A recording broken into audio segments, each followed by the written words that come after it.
Poster sir कहाँ पे वहाँ पे हाँ, they want access to it. Come on Come on. You guys, you guys video posters. Come on There is no point to keep. They want to change something. No, no, no. Flashback.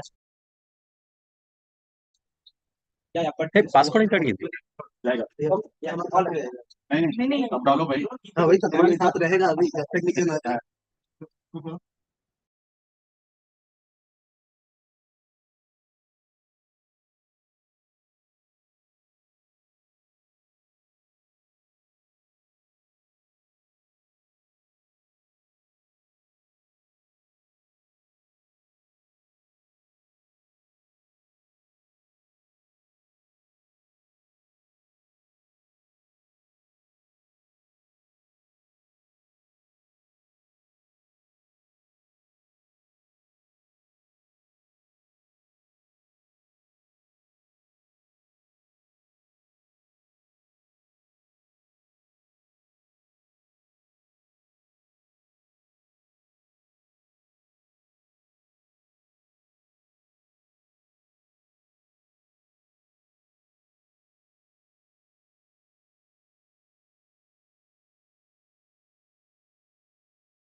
Good morning, everybody.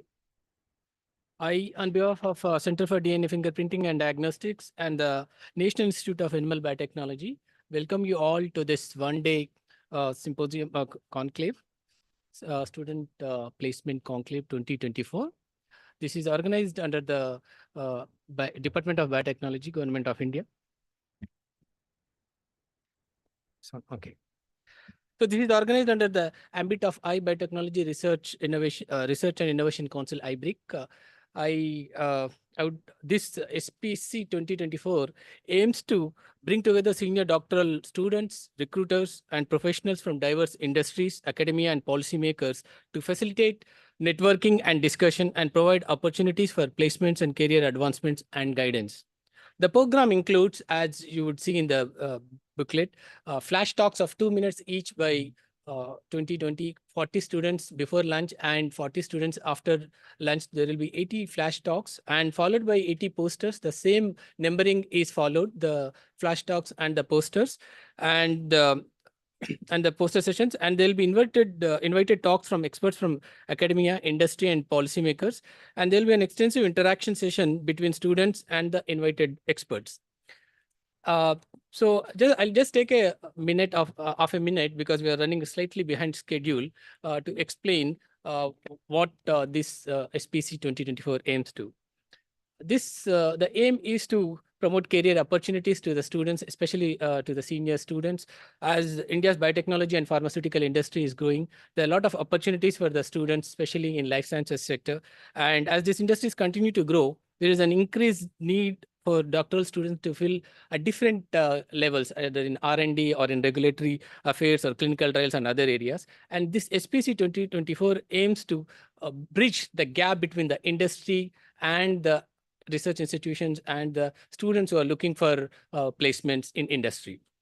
And this conclave will facilitate industry connections and will offer career guidance to the students. And it will facilitate not only for the students, but it will also facilitate from the PI's point of view, industry academia collaboration. With this small introduction, I would now request the co-host, directors of Cdfd and NIAB, Professor Ulas Kultur and Professor Taru Sharma, to come and give their welcome address.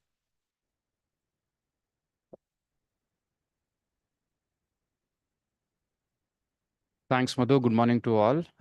It's indeed an honor and privilege to have Secretary DBT Dr. Rajesh Gokhale with us.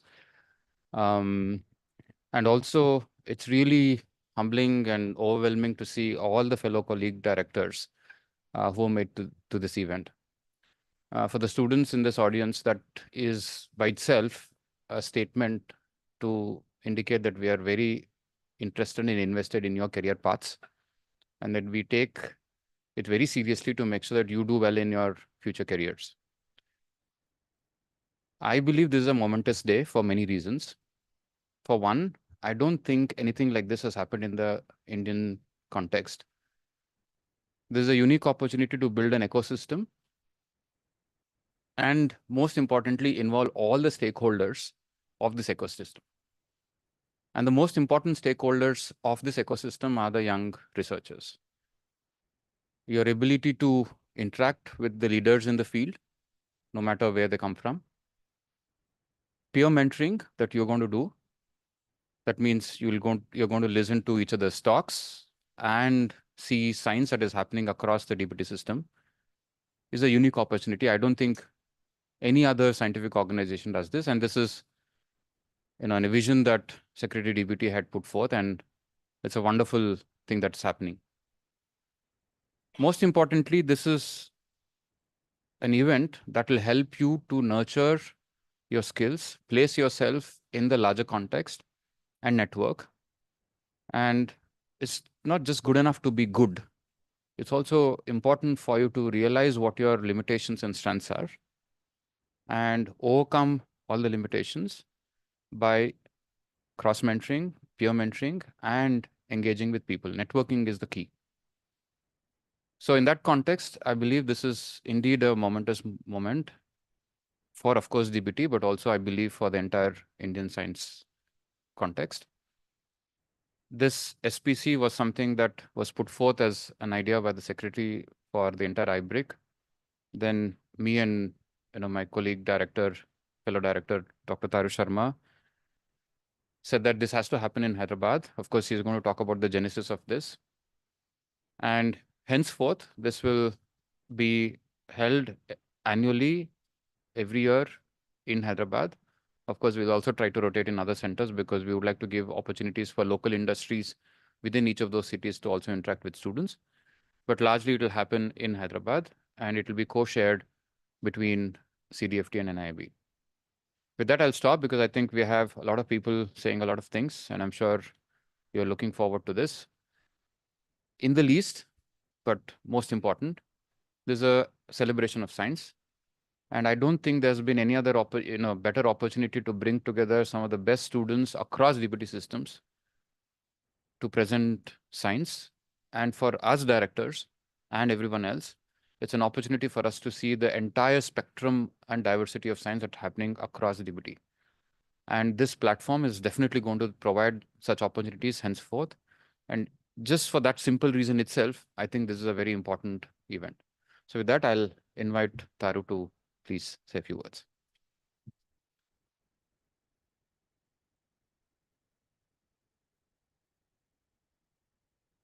Thank you, Les. Good morning, everyone. Thank you, Mr. Secretary, Dr. Rajesh Gokhale, to be here. This is your brainchild, your idea, and we are all very happy it's happening. Along with that, University Vice Chancellor, Professor B.J. Rao, former Vice Chancellors, Dr. Reddy, Dr. Apparao, other esteemed delegates, colleagues, esteemed scientists, and above all, our director colleagues who could make it for this morning. The students, senior students, and other students who are part of it. So to continue where Ulhas left, it was the DBT was arranging Chintan Shivers where a lot of thought process goes on. And in one of the Chintan Shivar, last one, the secretary thought that the students, he's very clear, very focused for the students because we have to nurture an outstanding kind of scientist constantly. It has been discussed among director. So then he just said that there could be two good places to have the placements cells, either Bangalore or Hyderabad. And it was decided in Chintan 3 that let's have it at Hyderabad. And two of us, me and Ulhas, we planned, as you already told, we would be rotating. So the very big idea, as he was narrating, is really to kind of have an academia industry interaction with the senior students. And it's not only the interaction and the conclave, there is a bigger idea under the I3C BRIC plus PhD programs, wherein the DBT institutions for this important program has just finished interview 2 days back and result is over there. As it loudly says that ideate, immerse, innovate, and collaborate. So we are all doing it with clarity that unless, we kind of have an innovation way to collaborate, it won't happen. So this was it. And to move on with the placement, it's not only the placement, it's also having joining the dots. So having the alumni linked with the ongoing student fraternity under the larger umbrella of DBT, eventually going to be BRIC. It's almost BRIC. So this alumni portal would be housed at RCB, and all of us would really be making our own alumni portal, which will be important. This is, as we move on, there'll be more to this placement conclave and placement cell. And why is that alumni so important? So that the senior ones really continue mentoring the younger ones is a bigger idea. This really would not have been possible without an immense input from all the institutes, and thank due humility to all the directors of DBT. We have been asking many things, send us a student list, senior students, then 5 flash talks, and so on and so forth. Thank you very much, colleagues, for all that. So at last we are here, and as Madhusudan has already gave the flavor that how the program is going to be. With that, I join Ulas, whatever he said, and we look forward at the continuity of this, the way it goes on. With that, wishing dear students a very great day ahead. And we really, really thank the industry to show huge enthusiasm to this. Of course, when we ignite, there are some, the teething points. Well, that's happened when we start anything. Thank you very much for that. With that, over to you like to, yeah. Let's together. Yeah. So thank you, Tharu. So we really look forward to it, and it's been literally we worked on it on a fast scale. We had to put things together really within a month's time, and it was a tremendous effort by both Team Cdfd and Team NIIB. And we of course will do a vote of thanks, but I really appreciate all the efforts from some of the key colleagues in both institutions and the entire system, including engineering, housekeeping, that has worked. I know this should come at the end, but since we all have your attention, it's important for us to say that whatever we are saying could only be possible because of there are a lot of people working behind the scenes, and it's thanks to them. For sure. And with that, we'll welcome Dr. Rajesh Gokhale, Secretary DBT. We'll give the memento.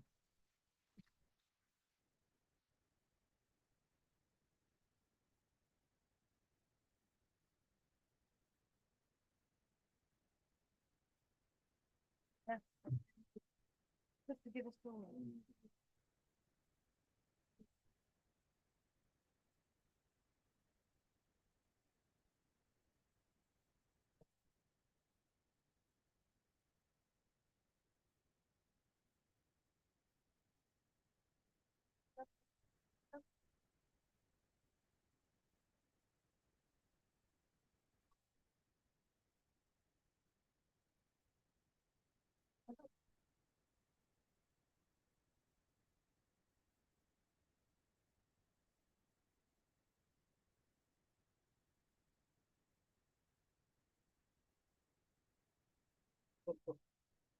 You can do that.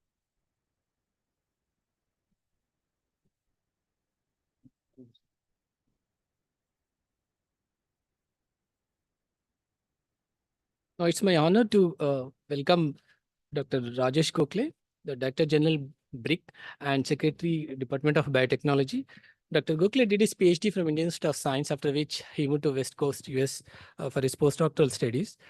He's credited with the discovery of family of long-chain fatty acid AMP ligases, and his studies assisted in elucidation of biochemical crosstalk between fatty acid synthesis and polyketide synthesis in Mycobacterium and tuberculosis.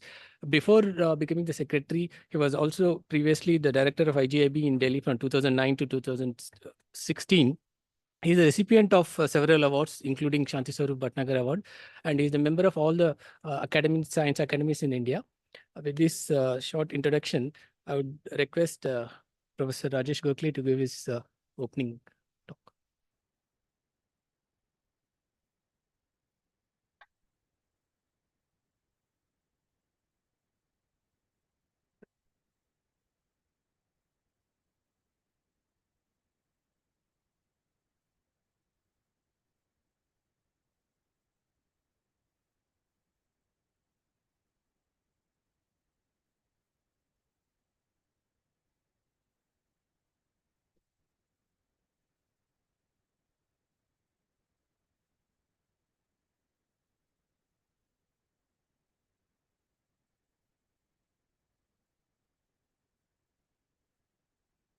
One software for sharing.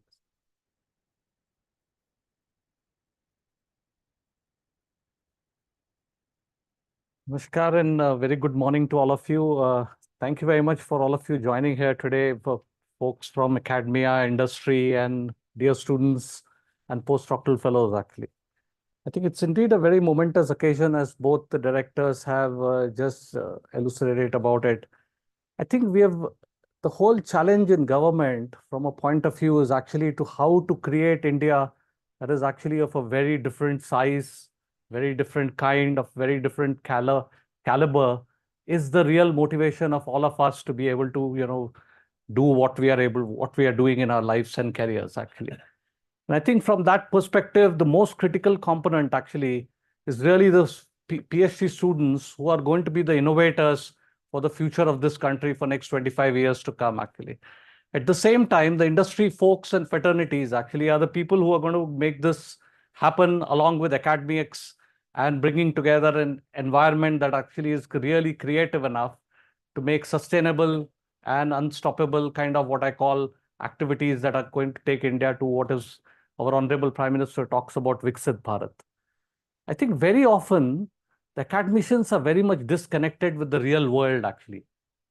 And it's becoming more and more apparent because everybody likes to live in silos despite all the enormous excitement that is going on in the social media sector. Sorry, they need to set up my computer, actually. It's like some software needs to be loaded. Okay. So I think this is a huge opportunity, and I believe that bringing all our resources together and getting to know each other through cutting through various cross-cultural activities and events is actually the best way to really get into the farthest period of life. Okay.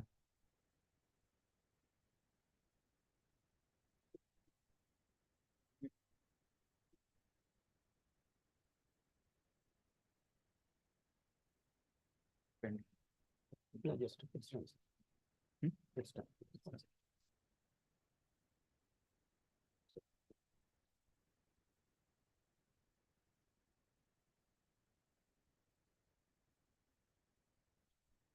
For the next speaker also.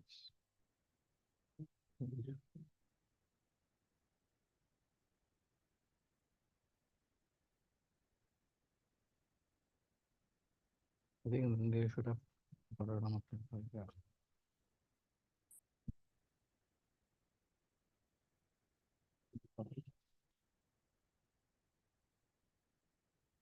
I think you will have to give access. Yes.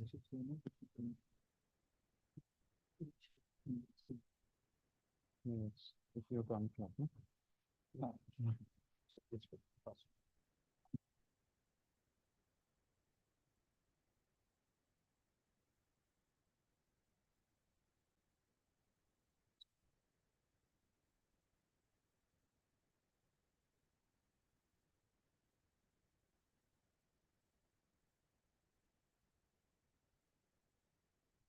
I must come settings. Okay, perfect.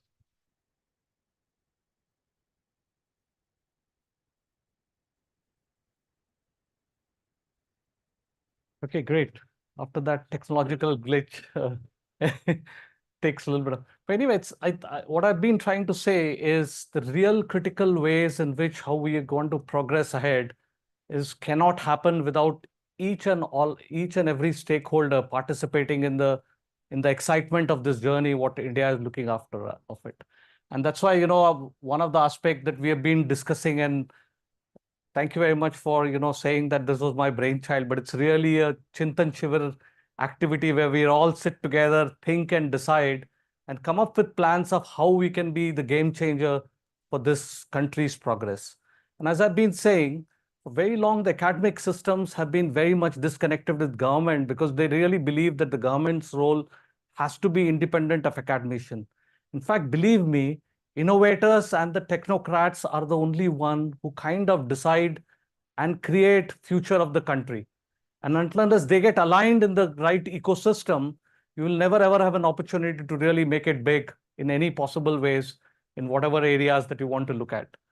And so therefore, the key to all this is really the young youth who are really the stakeholders in the present era to really make it happen. And that's why my title is Realizing the Potential of Bharat's Unstoppable Youth. So I think, let me first of all congratulate all of you. This SPC conclave is actually, as Ullas and Taru said, actually first of its kind, but not the last of its kind actually. Because we're going to have many more of these events in various cities and various places, so that the consolidated strength of all these activities can really be shown together and really talked about it more and more often.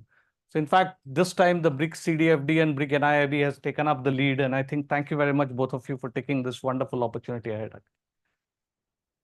I think why am I so much excited about BRIC is all about actually. I think Biotechnology Research and Innovation Council now constitutes the biggest network of institutions innovating in biological research, with 350 scientists and more than that, 1,200 high-class PhD students actually. Now just imagine for a country to have PhDs of that kind and not having to make use of their talent for the country's and nation's progress. It's a loss to the government actually. It's the biggest loss to the government, because institutions are created, environments are created because for the sake of not individuals, but for the sake of society, for the sake of country to progress. And such fantastic institutions, which are all across the country, in fact, produces amazing students, and we still are not able to tap into their best resources and give them the best possible opportunities to be able to make things happen. And I think that's where I believe the real important aspect that I always believe is actually, and say this in Hindi because I think the Hindi, the word Sangathan is very, very, very powerful word. संगठन में शक्ति होती है, संगठित परिवार, समाज और संस्था कभी असफल नहीं होते हैं actually. And if you stay together, if you stay in institutionalized processes, you become bigger than what you are, rather than working as a single individuals in your own silos. And I think that's where I actually believe that the true strength of BRIC institutions are what we call institutions of BRIC, and the pluses for the two other institutions, which are ICGEB and RCB, which are not part of the BRIC system, but also others who would love to join these and be a part of the system actually. So I think this is what we are all discussing about, and I thought I'll put you some of my thoughts today actually. So youth is the most precious wealth of our nation actually, and nobody will doubt that actually. Everybody knows what this is all about actually.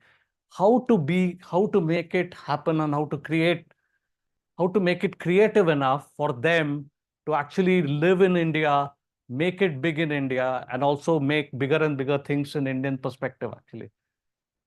And therefore,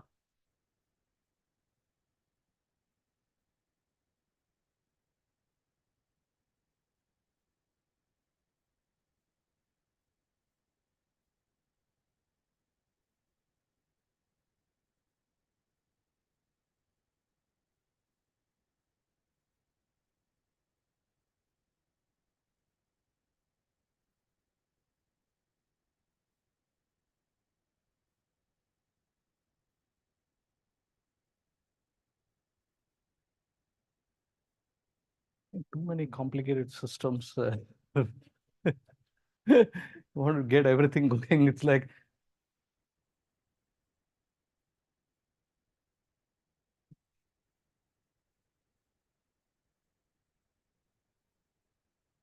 I think YouTube में share कर रहे हैं क्या?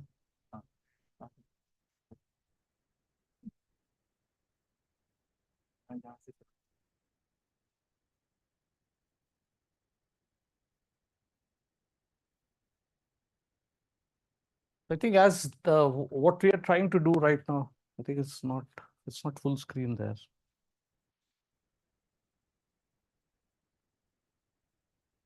It's not working.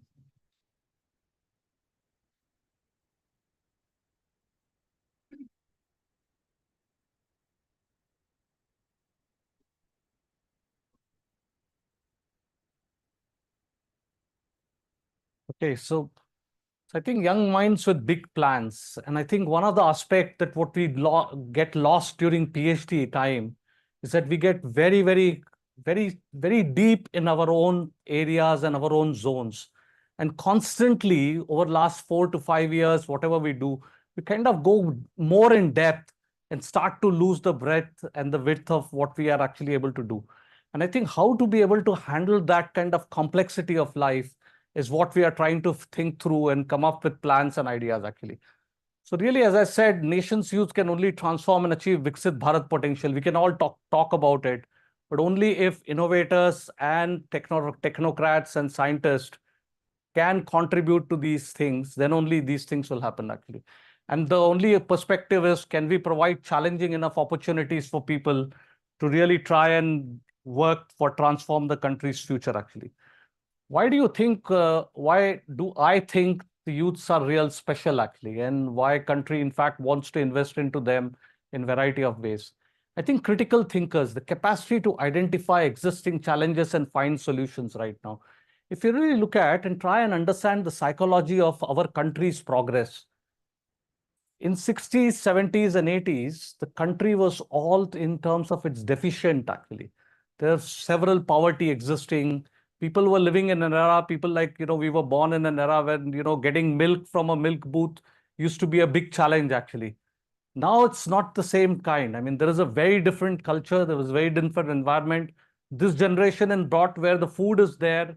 There's plenty of activities around. Things are not, in limited quantities. And therefore, what we really can do is start to think about strategic decision making. Start to be critically thinking about how my research can, in fact, make the bigger, closer, make sure that the bigger things happen in a much better way. The change makers, power to act and mobilize transformations actually. Bring fresh perspective with their knowledge and insights, because you constantly have thoughts and ideas. However, what we do in our system, we suppress them. In fact, we don't promote these ideas. We always try to, say, "Theek hai, baad mein dekh lenge." That's a very typical of our own ways of doing it. Because if you come up with a great idea, you want to, make it happen, because, it's not easy to do it. But how to enhance the ambitions of people, how to enhance the value chain, how to make bigger things happen is what we are trying to bring together. And without youth people, this is impossible to do. And that's where I think leaders can be the drivers of change when supported to develop leadership skills actually. How to generate that is what is the real purpose of these meetings are actually. I think this is an interesting slide I've shown a few times, but I still think it's a very, very important slide to understand this concept actually. This concept is, what is the Viksit Bharat conundrum actually? How many of you believe that we will be Viksit in 25 years time, what Honorable Prime Minister talks about actually? Can the younger people think that they raise their hands and see if this is feasible? You're the one who has a positive one actually. Very good. There's others don't believe. Why do you don't believe actually? Now you have to have a clear-cut thought process and ideas about it. In fact, why it doesn't happen is, I can show you this data actually to talk about this. You can see this is a nice graph which talks about income per person relative to United States of log percent. It's on one axis is low income trap, low to middle, and low to income to high income. And the other side is staying rich.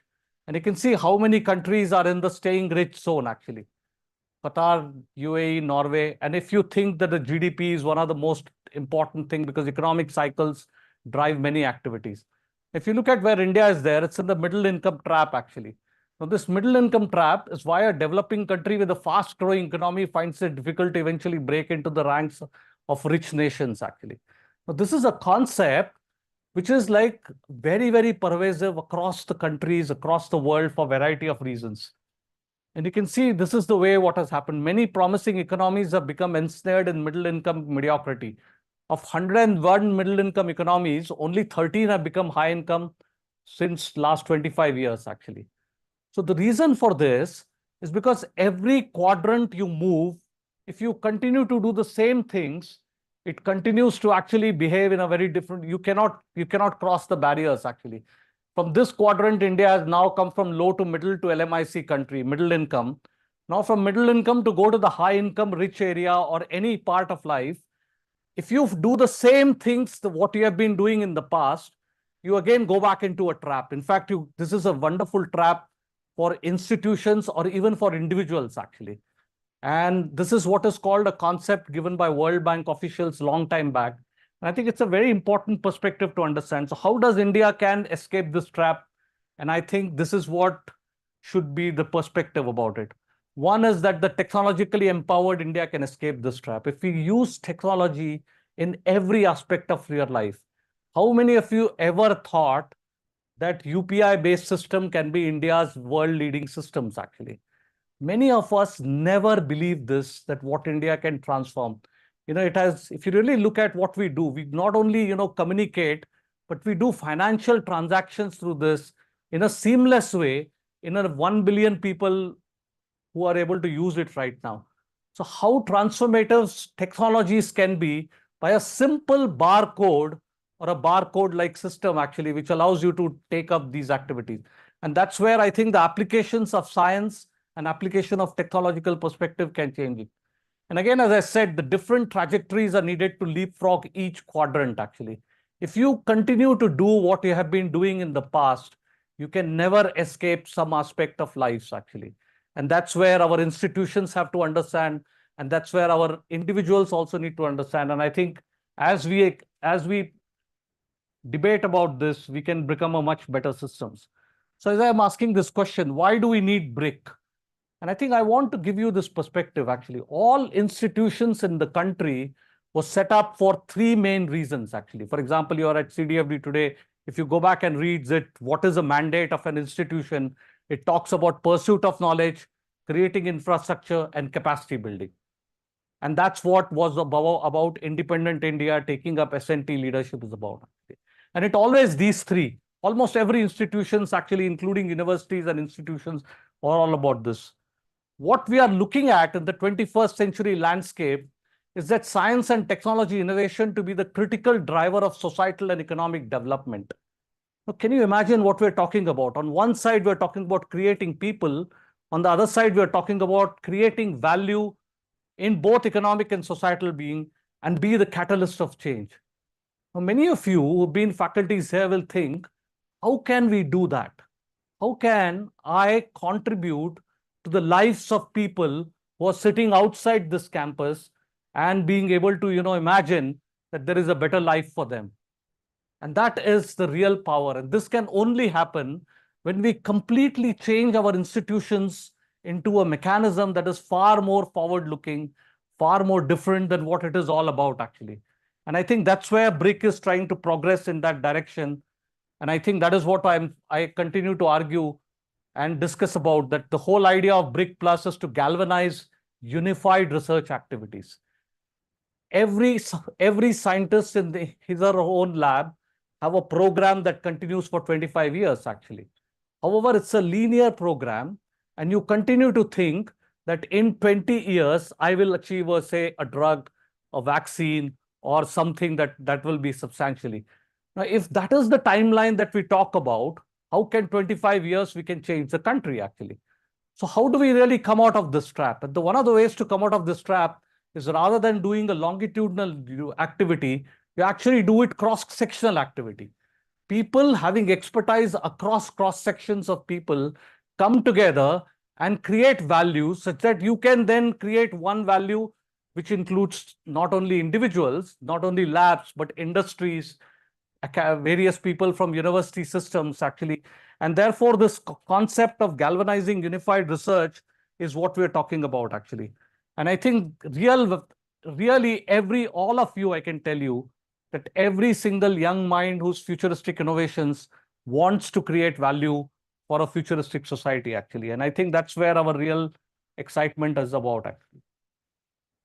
So this is just to give you a perspective. I mean, I can tell you that all of you are at the right place at the right time. That, believe me, and this is the best time. If ever I want to start my lab again, if I had an opportunity, I would love to go back and start a lab again for zero, because I know how I started. When I came, the salaries were pathetic. The faculty salaries were almost nothing. Setting up one PCR used to be a challenge. Finding oligos used to take 3 weeks time. I mean, sometimes it takes even now also 3 weeks of oligos, which is very amazing. But, that's the way our country is growing, actually. You can imagine we are not able to solve simple solutions of which are trivial problems, which doesn't require anything, which only are processes. But anyway, much of this will change. As you see how IT industry revolutionized life in 1990s, everything will be impacted by new biology, whether it's food, water, energy, environment, plants, animals, or humans. And what that means is biology will build the next technology revolution, actually. There's no doubt about that. Do we want to participate in this? Do we want to be part of this? Is what we have to ask the question. Otherwise, other countries will do it and we will follow from them. We will learn from them and we will continue to import ideas and activities to look at, actually. And I think that's where the real challenge is for all of us to really come together. And so what Department of Biotechnology is doing is setting up what we call BioVision for Viksit Bharat. And there is large number of sectors where BioVision can be looked at. Actually, this requires very sectorial specific fundamental change. You need to work with each sector in a very different way. It's called biopharma, bioagri, bioindustry, bioenergy, bioservices, and bio-AI, actually. And I think the challenge that why biotechnology is likely to be the most futuristic is also because from the consumptive manufacturing paradigm that is we are going to transform to the regenerative principles. And life is the only process that regenerates. There is every other process, in fact, does not regenerate or a capacity to regenerate to a certain extent. And that's where the next 25 years has to be envisioned by these set of people whom we are sitting here, such that you draw the roadmap, you decide how it has to happen, and therefore became a participant of these activities. And that's where this conclave is really most important for, actually. You can see Indian biotech growth for last few years have been astonishing, actually. 29% of growth in the last 2022 year, actually, which is very high for a country that is growing at 8%, actually. The biotech industry itself has grown by a CAGR of 29%. It's now valued about $137 billion industry, which is about 4% of the total GDP of our country, actually. So we're still a very strong player in different markets, actually.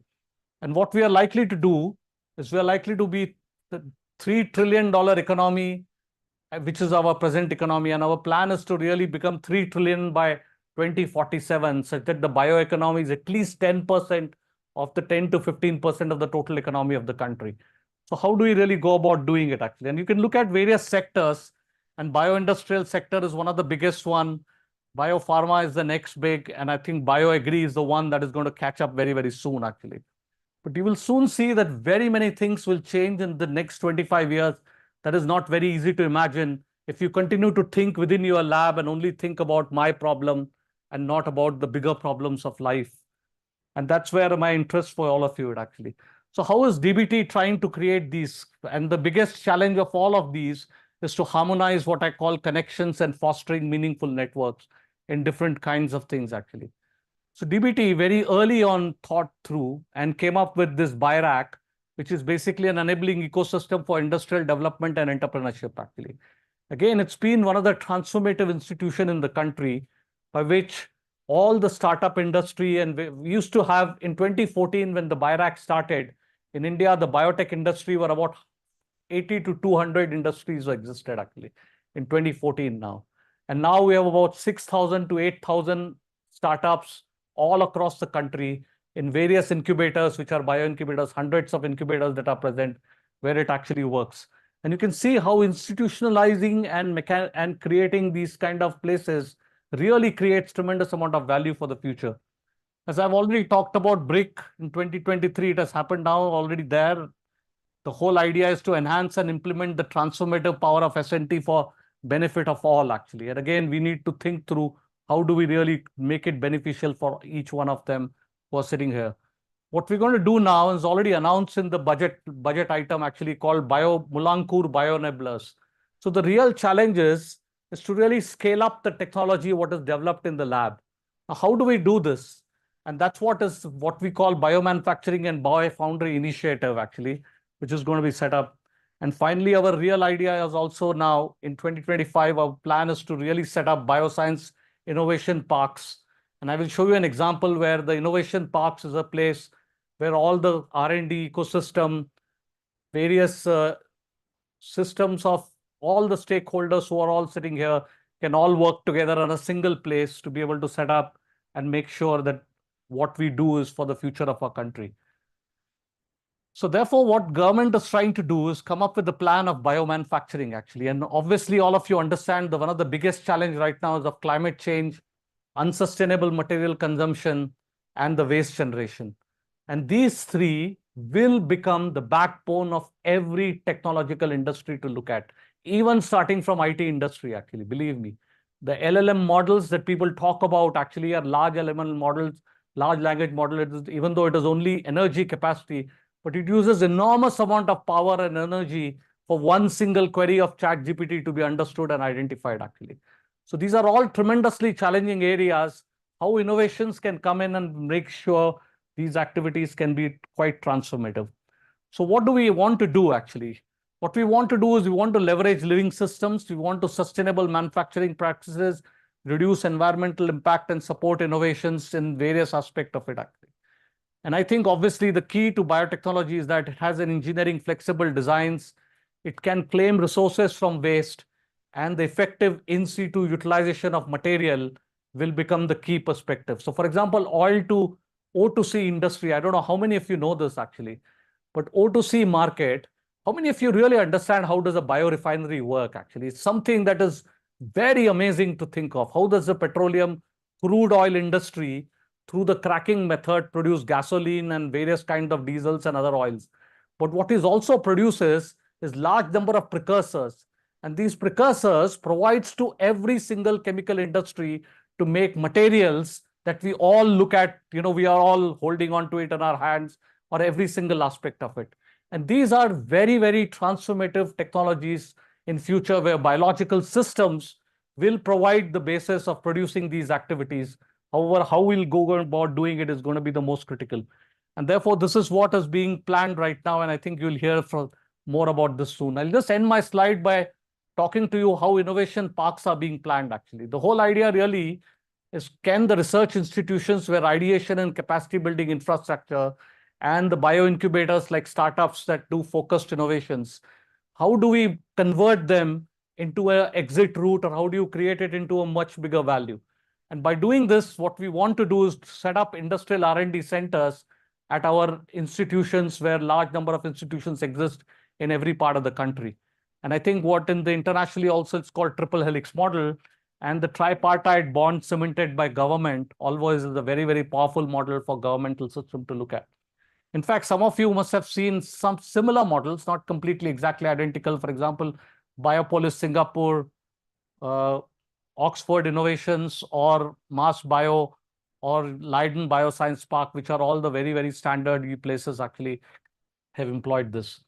And so the first one of this kind is going to come in NCR Biotech Cluster, which is about 200 acres of land we have there actually. And now I think RCB, THSTI, and various other IBDC and various other centers are already set up. And they have created an ecosystem that is actually very, very transformative for the country. And it still has about, it is going to come up with a translation research facility and a 50-bedded research hospital. And what we plan to do now is to be able to set up pilot and pre-production facilities and R&D centers of manufacturing unit around this place. So we've got about 120 acres of land. And I think my whole idea really is to create jobs for about 5,000 people in that campus, really. And I think this will become the India's first mega biotech cluster, what we are looking forward to in the next future to come. And I think that's where all of us should participate and bring together whatever energy and enthusiasm we want to do, actually. Finally, just talk about, the I3C that Ullas and all of you mentioned about, why are we thinking about PhD students? Why are we really worried or starting to really imagine how PhDs are very critical, as I've already said. But what do we do with it? How do we change our PhD programs which are in silos and come out of it to do bigger national activities? Now you can see this is an article in Nature that came about, and it talks about PhD training is no longer fit for the purpose, it needs reforms now. If researchers are to meet society's expectations, that training and mentoring must escape the 19th century. The PhD was a dissertation thesis that started in 19th century, and we still practice it primarily because it's good for PIs actually, because it makes my career. Does it make the PhD students' careers? It's the question that we have to ask. And I think this whole purpose of this activity is really, can the PhD students feel part of these activities? And I think therefore what we do is that PhD candidates, this article says, are inadequately prepared for the cross-disciplinary workings and large team that characterize cutting-edge science today. And secondly, individual dissertation-based program in the present era are not sufficient to gain scientific depth, curiosity, and create value either for an individual or for a society, actually. And so you can see that, therefore, the transformation has to happen. And how do we do it is an opportunity for all of us to decide, and not leave for somebody else to tell us how we should do it, actually. And that's where the power of India is right now. We have now reached the stage where we want to take decisions ahead of the world and set world a practice that is very unique and of its first of its kind, that sets the standards. And that's where this I3C program is really, and I believe the narrative from the students has to change from saying that take it as this is your first job. We should move away from this classical traditional student tag, because the student tags makes you feel that, I am supposed to be told what to do. When you are in the job, you're supposed to be a colleague working with people, actually, in the larger teams, in the larger context, such that everybody grows and not just few people grow into the systems, actually.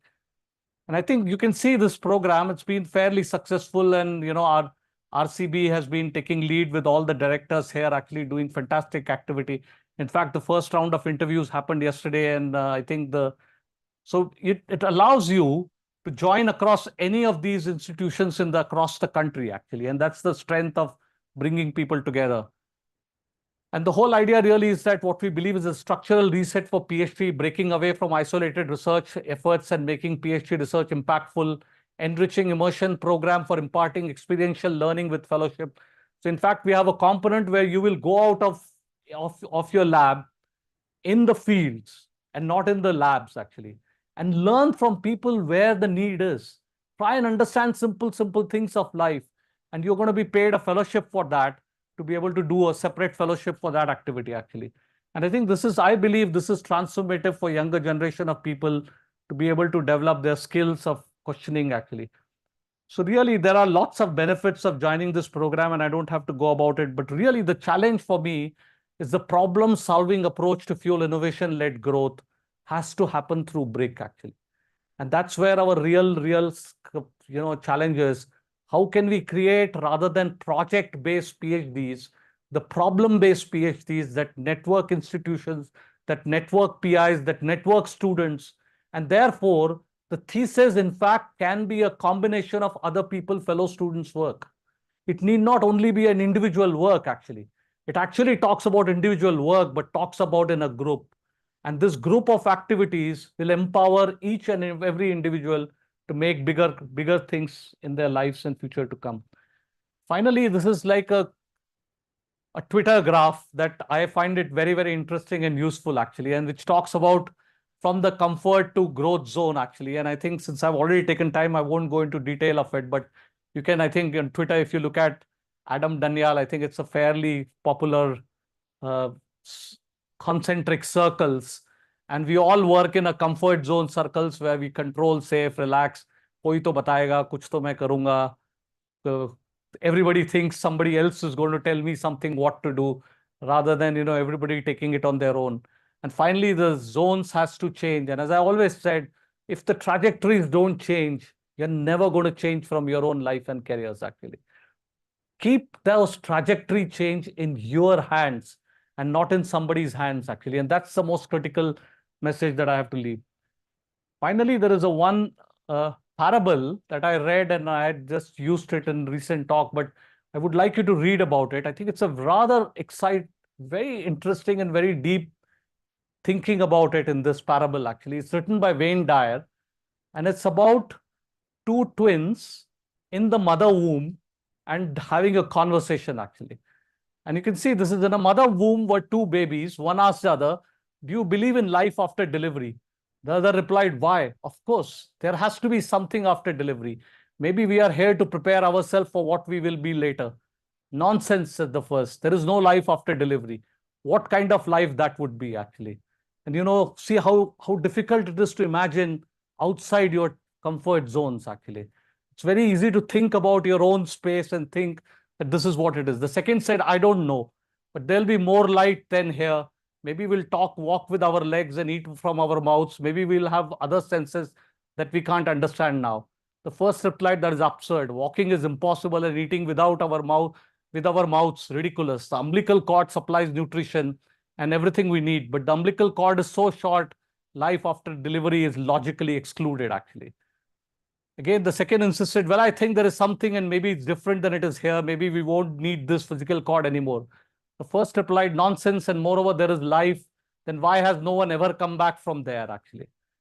Delivery is the end of life, and in after delivery, there is nothing but darkness and silence and oblivion. It takes us nowhere. Well, I don't know, said the second, but certainly we will meet mother and she will take care of us. The first replied, mother? You actually believe in mother? That's laughable. If mother exists, then where is she now?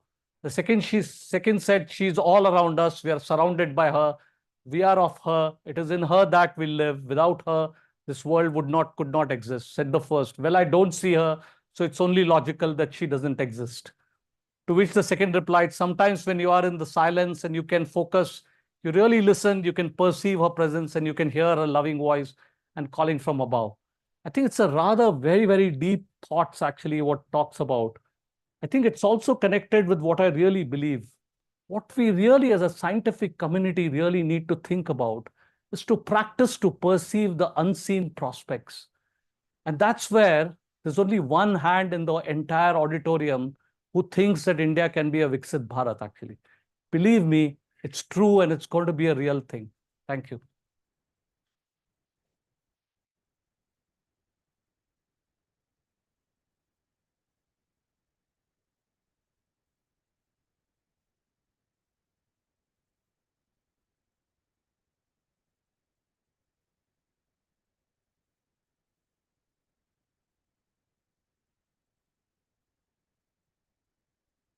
Have to do something for students.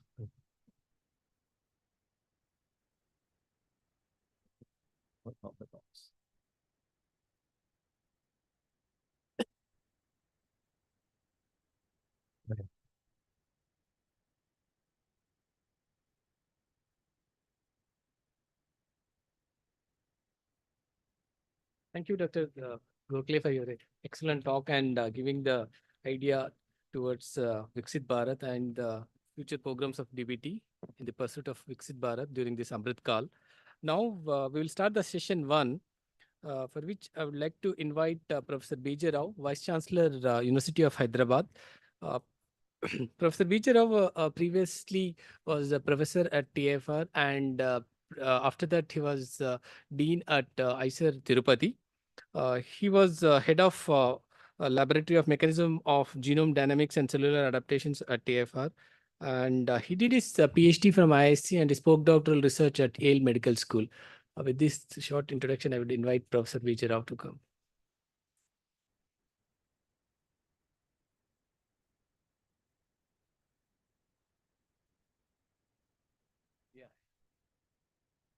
Good morning to all of you. Firstly, I feel privileged to be part of this family. I'm so happy that the family has got redefined as brick. And I would then assume that this brick would bring about synergy in the family members. I think that's the purpose, larger purpose. This is also heartening to know that we are part of a celebration that triggers the Student Placement Conclave 2024. Although I don't like the word placement as much, I would rather say student mapping conclave. We need to map people based on their skills, their propensities, etc., etc. Good. It's a good start in the DBT family, and I applaud the efforts that Ullas and Taru have made to trigger this activity. I'm sure this is a continuing activity. Now, I want to be very crisp. I just want to make my small presentation mostly student-centric, because students are the drivers for Vikasit Bharat. And Vikasit Bharat is here to happen. whether you are going to be part of it or not, because Bharat is becoming Vikasit. Keeping the hyperbole aside, it is very important that if you look at globally, there are very few countries that actually can take center stage. And Bharat is going to be one of those. And the future, of course, is very challenging, but also very, very exciting. And it is here that our youth are going to contribute very, very significantly in these exciting future of the global societal systems. Now we are overtaken by technology in some sense. But when we are overtaken by technology, we are also very, very blessed that we have very deeply, very naturally oriented, bright minds in Indian ecosystem. We still have a fertile ground of natural intelligence and artificial intelligence in our societal value system in India, the Bharat. This is a very unique combination that we are blessed with. And it is this unique combination that our younger generation will move on with and try to balance the global growth. Now, I just want to make one or two important points and then move on. When we looked at biotechnology zone in India a few decades ago, it more or less looked like an university ecosystem where our student products were getting trained in PhD stream. They get beautiful publications. They publish in high impact papers. They go away, do their postdoctoral work and become whatever they become abroad. The typical university model was happening in all biotechnology, all CSIR labs when we looked at the products then. Completely linear model. But what is required now is a different model where in the country, industrial ecosystem is maturing, still a lot to mature. And our students are extremely well trained. They need to be mapped. And this mapping is a crying need of Bharat. If we don't do it, I think we would have been a failed state. So it's very important that this particular trigger, in my opinion, would actually trigger bright young minds going into the industrial ecosystem and actually mature the ecosystem, industrial ecosystem much more rapidly. This is my guess that it's actually a reverse flow now. You have bright students coming and joining our industrial system. They actually would bring in a lot of innovation in our manufacturing base, as well as a discovery mode, biotechnological industry in the country. This particular trigger is going to happen. That's number one. Number two, the linear thinking model of a PhD student will change in a manner that the student would feel that there are tremendous opportunities for him or her, not just a PhD and a job and another job and another job. This particular optimism is what needs to be triggered in this conclave. That's the only thing that has to be done. Everything else will happen. PhD students who are getting trained very well have to come out of their linearity zone and look at the wide world and see how they can map themselves into an innovative ecosystem where they are thinking about themselves beyond the job requirement, how they can contribute to the ecosystem in terms of how we can actually make India get untrapped from that middle income zone that only youth can do. We have developed the country from deprived state to surplus state. When there was nothing in the country, we were buzzed about the country. When there is everything in the country, I need my youth to be buzzed about their future. We actually, when we were growing up as children, we didn't have much in the country. Everything was very low in the quantities and qualities. But I think our generation has done the trick. We have brought the country to the level where we can hit high ceiling. It's possible to do it. The only problem is most youth somehow do not believe that we can hit high ceiling. This particular trap we have to come out of. And that is what actually Rajesh was trying to say repeatedly. You need to believe in yourself first. I'm talking to the youth now. Your ability to uncover new things for the country. And this particular trigger should and would mature the industrial ecosystem in the country, and you become part of it. Unless we do this synergy within few years, maybe 5, 10, 20 years, we would otherwise miss the bus. So a different mindset has to be awakened in our youth. This is very important.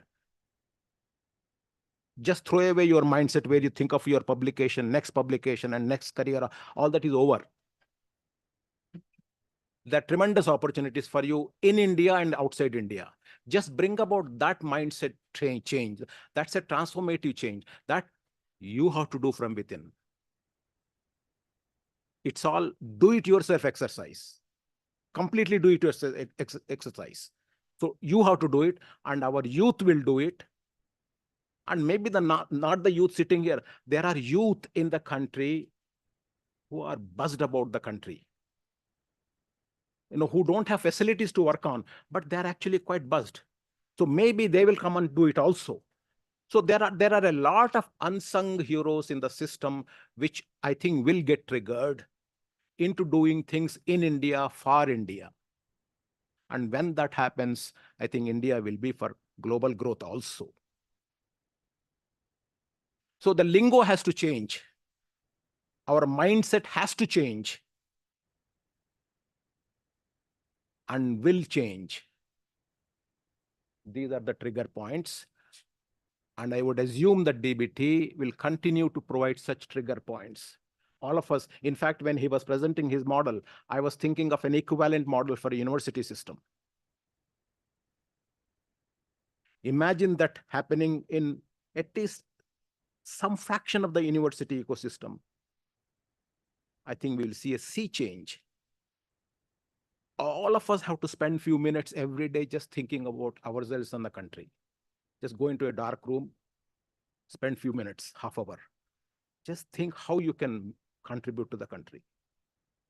And I think many options open up. You need to spend time with yourself, alone, and your connect with the nature, with the country. Options are tremendous. Uncover those. These are good occasions to think about those. More things will happen. And I think in few years' time, we will meet at a different zone, Vikasit Bharat. Not really imaginary. Actually, it is real. You may not be part of that, but others in India, others will be part of it. It's possible. Namaste, all of you.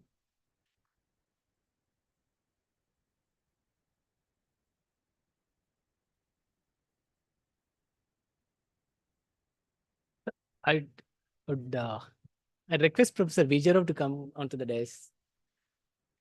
Professor Vijarov.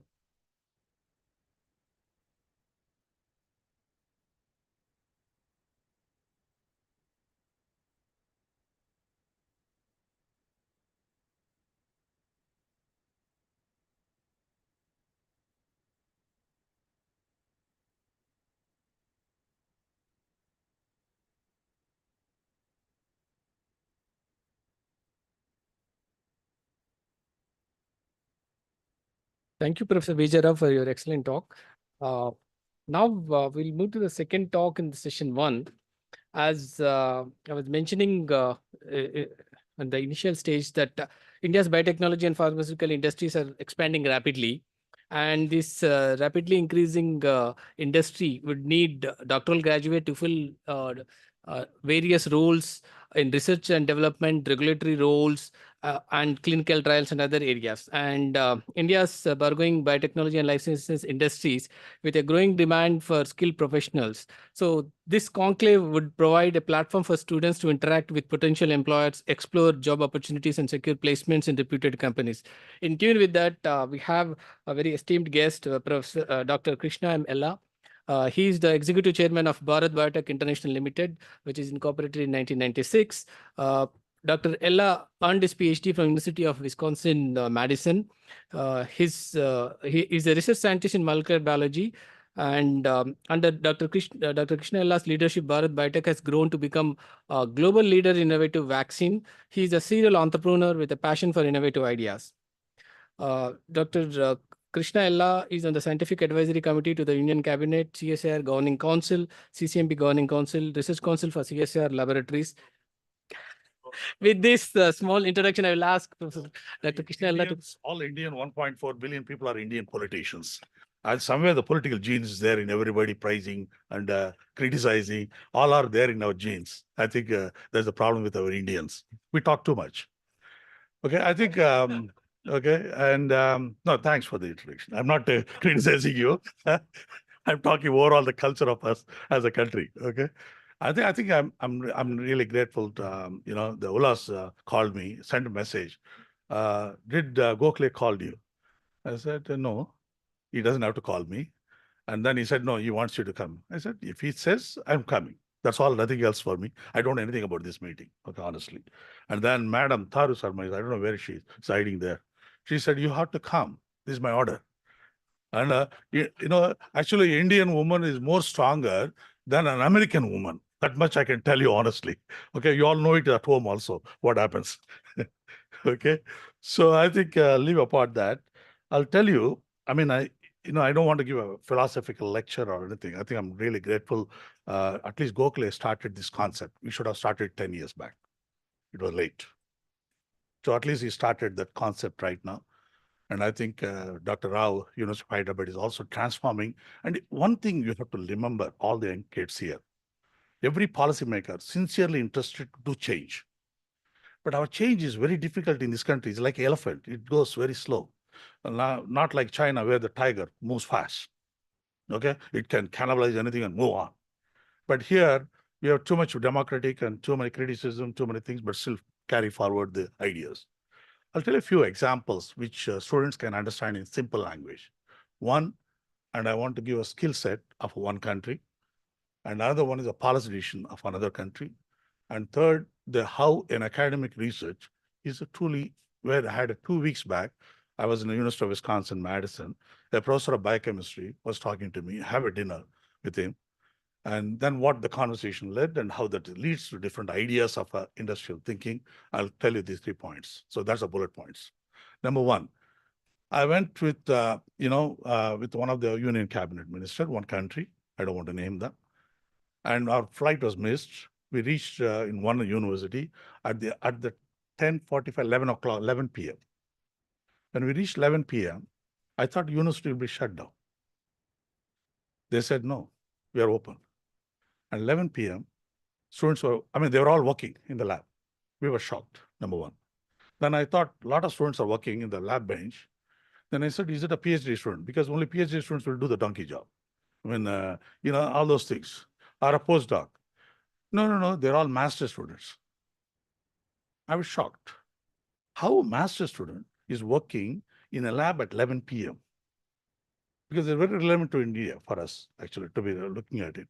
11 p.m. So I asked them, what is impact? Unless they publish 2 publications in the high impact journals, they will not get master's degree. So what that tells us that the master's student itself is trained on a skill set of an analytical thinking process in a master's student level. Whereas we train them at a PhD level, not at a master's level. One level down, number one.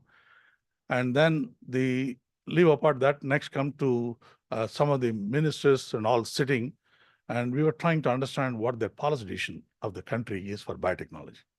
We were not getting anything.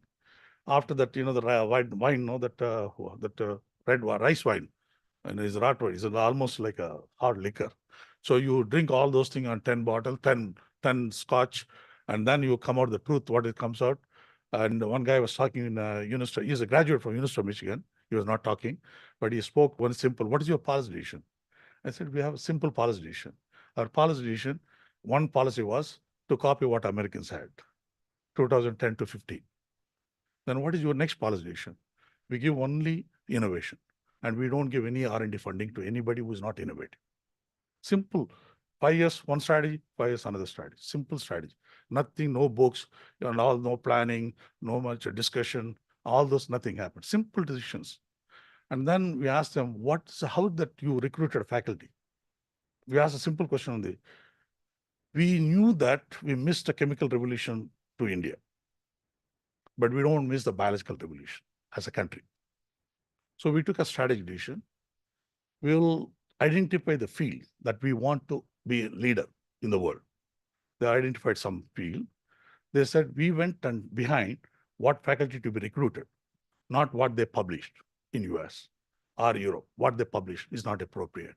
We recruit people what we want as a country to lead. And they went behind and recruited so many faculties. They given 5 years unlimited funding and moved the whole strategy into the game of leadership in the biological revolution. And a simple decision. I mean, why I'm saying this, since Dr. Gokhale is also here, Dr. Rao is here, is very important to understand all policy decisions are simple interventions, not too much complicated discussions and all that. But I think I'm so shocked to see that countries progress what they've done. They've even beaten every country in the world in biological revolution. We are nowhere nearby. And coming to the second point I want to mention, I will ask a simple question to some of the PhD students. I'll ask, you have catering technology. You know the catering technology degree? Anybody heard about catering technology? Hospitality management. You know, they are the cooks, modern cooks, okay? Catering technology. Will you hire a cook? I mean, he doesn't know how to make a idli. Will you hire him as a cook? Simple angle, okay? So let us assume that catering technology makes a good idli. He got a hotel, he got a Taj hotel, he got a job, he was working. Suddenly COVID came, he was laid off. Look at another scenario of laid off. So what he will think, okay, I'll set up opposite Taj hotel, I'll set up an idli shop. He's good in idli making. Let's say he's making good idli making. He'll set up opposite to Taj hotel.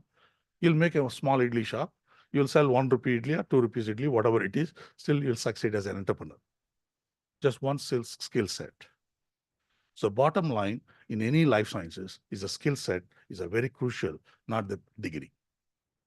So that people has to understand. Now coming to the academic and its role to play. I want to give you practical examples because these are the more relevant to the students to understand what the global angle and the policy decisions and the human resource issues. I had a professor at the Department of Biochemistry in University of Wisconsin. So dinner, even the head of the department, Dr. Fox was also there, the head of the Department of Biochemistry. It's a very huge department. There were 350 faculties in one department, in a biochemistry department, one biochemistry department. 370 people actually, okay? And he was sitting with there and this guy is an Indian guy. So what are you working? He said, I'm working on amyloid. I said, what is amyloid? Oh, brain, aggregation of proteins and all that, he said. I said, will you find a solution for the lifetime? I don't know, but I'm using artificial intelligence, machine learning, and making the proteins, different aggregations, all that I'm trying to understand, all those things. So what is your model? He said, chaperone model. I have a lot of E. coli system in chaperone model. Fine, but will you if you can't find a solution for lifetime, why don't you look at simple angle? I have one recombinant tetanus. The folding is an aspect problem. Can you put that tetanus, recombinant tetanus, into your system, see whether your chaperone system works or not? Your same expertise, same model, everything same. Will it work? He said, yes, it should work. Then you try it. You try your own expertise because scientists doesn't want to change their field easily. And scientists are the most egoistic people in the world.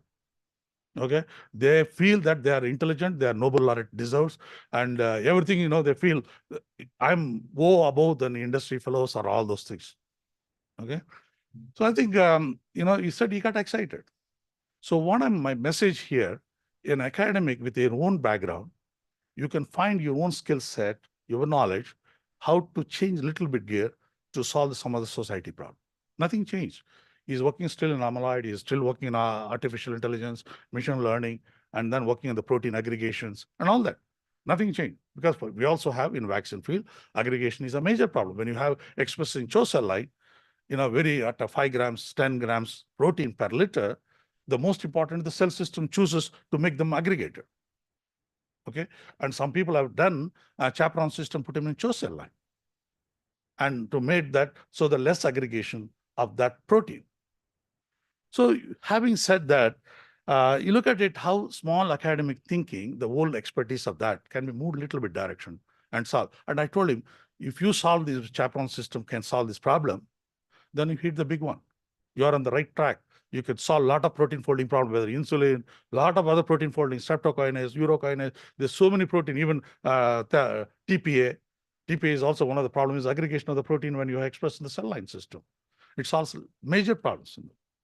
So I mean, I don't want to go into a different expertise of each one here, but what you have to think is open-minded to think. So coming to publication, every scientist or industry is useless people. I can tell you one thing, it was true 20 years back, 15 years back. Today, our industrial R&D is no way below than a Cdfd. Trust me on this one. I'll tell you a good example because you will not believe it also. Because every scientist will always questioning comes in mind first and skepticism comes in. Like Covaxin, 27 publication with the National Institute of Immunology, NIV, National Institute of Virology, with a partnership, 24 publications and high impact journals of Lancet, 9 Lancet, nothing less, with a partnership with NIV. Okay, and with IACT, we made imidazole as an adjuvant and made a new process. We patented one with IACT, then 2 publications on analytical methods and assay methods, all those things. So that means whatever industrial R&D is doing, it's a publishable. So we have almost 160 publications as a company. So major, maybe a clinical trial aspect of it, but then clinical trial also, your expertise is assay development. Assay development, genomics, where you can pick up the patient with Cdfd, fingerprint can be done, some people, where my vaccine can be responded so well in those sort of individuals. Why some people are not responded to the vaccine? How you can identify with the CDF fingerprinting, whatever it is. I don't know that science of it, but something can be thought about it. So I think, most important is the industrial R&D is changing, not it was before 10 years back. In 10 years, everybody is now moving in the direction. Many industries may not be having a direction to go, but they have sincere interest to move in that direction.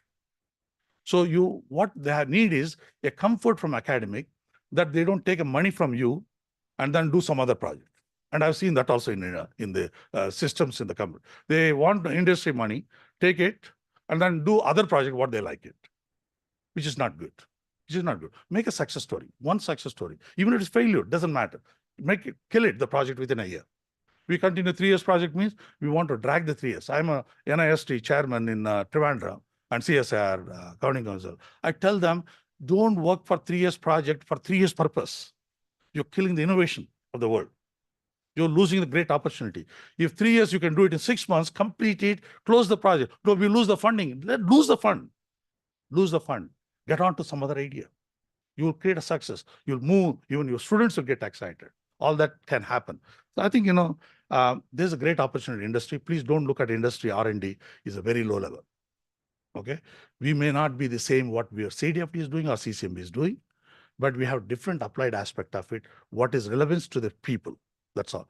And also, that country which recruited the faculty is based on their country's requirement, not based on what you publish in Lancet, you publish in Nature, you publish in Cell paper in US. That was not a criteria for them.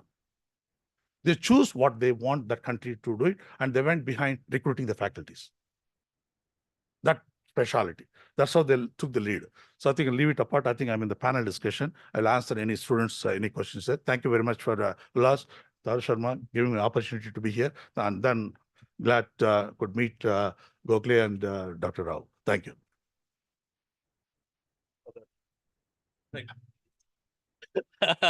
Thank you, Dr. Krishna. I would now request Dr. Sanjay to give a okay. Life in India is very harsh. We don't get smile at all. We think it very, very, very high. Somebody asked me, how do you smile? Like trying not to smile.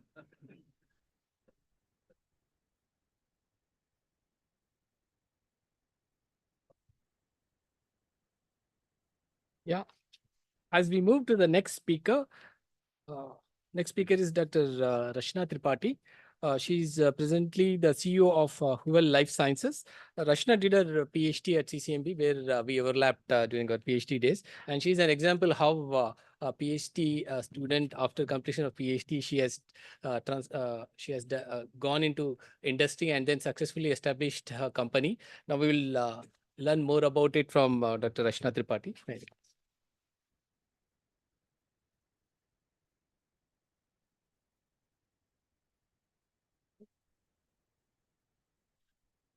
Thank you. Thank you for inviting me here. And talks before me all were very relevant, and some or other point which is there in my presentation was there. I think the most important thing, and this presentation I was not sure what to present here. And I might skip some of the slides in this presentation based on the context, what's going on here.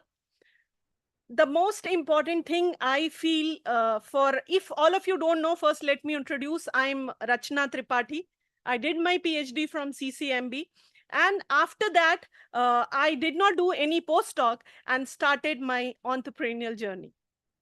I have been working in the field of biology and molecular diagnostics, and later on entered into several other fields the company has entered as the team is growing big. The foremost important thing in Indian context is coming out of comfort zone and coming out of the aura that I know the best. Because most of the time when I came out of CCMB and then went to the other side, then I realized that how the scenario changes. Inside the CCMB, you have all the comforts, all the resources available then and there. And you have a lot of justifications you can give that I couldn't do this, I couldn't do that, I could have done better. Everything is possible. The moment you go to the other side, you see the real world, where no more, the moment you left CCMB, sometimes people even doubt that, as Dr. Ella said, that you are part of industry. In 10 days, you forget your science. You are from industry, you don't know science. 10 days back, you were a scientist from CCMB, you were a student at CCMB, and you were really trained well in science. That was the transition I have seen. Then the scenario was not like this. It wasn't so comfortable even to start a startup. Then 100 people asked me that, why are you doing this? This is definitely very dangerous, the path you are taking. There were no funding available. The first company before this, we started selling our house. And that was the money we put, and we went ahead. Yes, God was grateful to us that we always at the right time, we got the support. But yes, it was indeed not a very comfortable journey, and that is must. We need to come out of our comfort zone, be prepared for it. We always talk on 15th August and 26th January about the freedom fighters. I belong to the family. All my elders were part of that fight. We have a lot of books and things to see and stories to listen. Where all that went. We don't need to die, but we need to do something to prove that country is doing good. Let it be the policies, let it be the science, let it be the everyday cleanliness, let it be following the discipline on the roads. Everything is must. We need to change completely our mindset. And the thing is, unless a large group changes the mindset, changes will always be slow. We together, all of us need to change. This is what I see in last 19 years of my journey. I haven't put RAS here, which was a very short journey as an entrepreneur, and we sold it to Biomerio. And after that, we started this company, Huel. So just giving things that basically we were the largest indigenous manufacturers of the COVID kit. And I can tell you the kind of opportunity we got that time. Sir, you were saying oligo facility. Right now in our facility, we are making all type of fluorescent probes, oligos, and we ourselves are using for our kits. We are manufacturing in 3 days. And we are ready to supply. Now we have started supplying next-gen oligos to US companies, but in India, still we are struggling with the marketing. We are not able to reach to that. But in US now, we have established ourselves very well for supplying those primers, probes, and next-gen oligos. We have also developed recently, in between I skip, during that time, we also established the plastic manufacturing company. The oil processing, as you were saying, the plastic is the major byproduct, and we don't have a single supplier in the country who supplies medical grade plastic. All the plastic available in the country is food grade plastic. And if you want to make tubes which don't turn yellow by gamma radiation, locally we don't have medical grade plastic available. You need to buy it either from Japan or China or from Europe or US. These are the small things which we need to take care of when we are thinking. Many times we develop small POCTs and we are stuck because one particular screw is not available. What to do? You order from China, you get it for reasonable price in a week. In our country, you keep searching, you keep asking, you don't get. How to change this? Because if we want to give speed to the innovation, the basics, to write a literature book, ABCD has to be learned. Then only when we understand the ABCD, then only we can do further, write good books, write good stories, write a good story for our country. So those small suppliers, those small, I won't say innovations, but the necessities have to be fulfilled. Let it be some media, a screw, a small software. To write a small software patch, we don't get software individual. Because all of them are, we are like just, I can say that transitioning from a startup to a MSME. And for us, it is very difficult to find out people who will do for it. And it's not story of mine, it's story of all. And why I am expressing it here, that these are the opportunities available where each and every one of us can play important role. We need to work together, we need to work on smaller things and then proceed further. Finally, to show this slide, nothing else, that individual can't do anything. We need a good team with us. We need a good finance. Maybe for 1 year, 2 year, you are working in an ecosystem of iBreak or ecosystem of startup incubator. Yes, but keep in mind, you need to develop a good team if you really want to build a company. If you want to have your individual growth, you want to take a product to certain level and give it to the company, well and good. But if you are interested in building a company, please focus on building a good team, because you need really good expertise in each and every area. And the kind of fight which society gives you to fight and proceed further, a good team is must. So pressure is segregated, indifferent. Sometimes when I'm tired, somebody else is there to take that pressure. And by the time I rejuvenate myself. So that's how a good team is must, as and when required. You can say we have Dr. Shriman, he is from Scribs, who takes care of our oligosynthesis facility, and he has established all the possible probes here. Mr. Bhishma, Prabhakar Rao, HR, Mr. Vinay Tripathi, actually is my brother, but he was chairman railway board, but he came in because the number of our payments stuck with the government. He said, maybe I can help you to tell with my government experience that how to go there and get it done. Dr. Shashidhara, I'm thankful to him because he was Dr. Usha Srinivas. I did my PhD with Dr. Usha Srinivas. With her, I joined, and then part of work I did with Dr. Shashidhara. time to time, I keep taking advice from him. Dr. Mrityunjay Sir is always there for us, and Lalit Kishore is always there for any kind of, I think, ups and downs to take some suggestions. These are some of the products. I won't spend much time on it, but please go to ullife.com to check what all products are available. And all the products shown here, each and everything is made here in Hyderabad.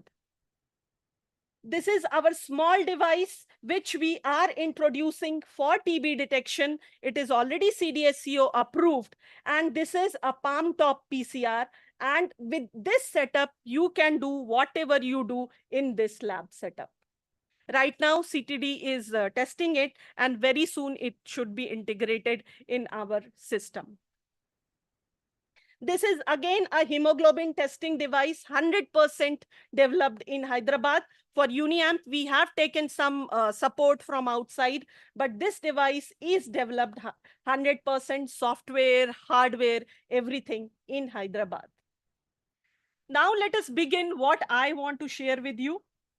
That entrepreneurship is a madness of very balanced and mature mind.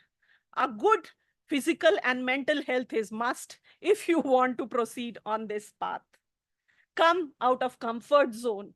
And rather than running away from system, because all of us see when we look at the whatever hurdles are there, do PhD, go for postdoc, it's done.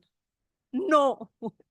If we want our country good, if we want our kids to live in our country with the comfort we think of, somewhere we have to work here in the system with the people and take it ahead. Somewhere somebody has to do this. As an entrepreneur, the challenge of managing a biotechnology startup is, which is discussed just now, that most of the time, even including me, we come out of the academic institution.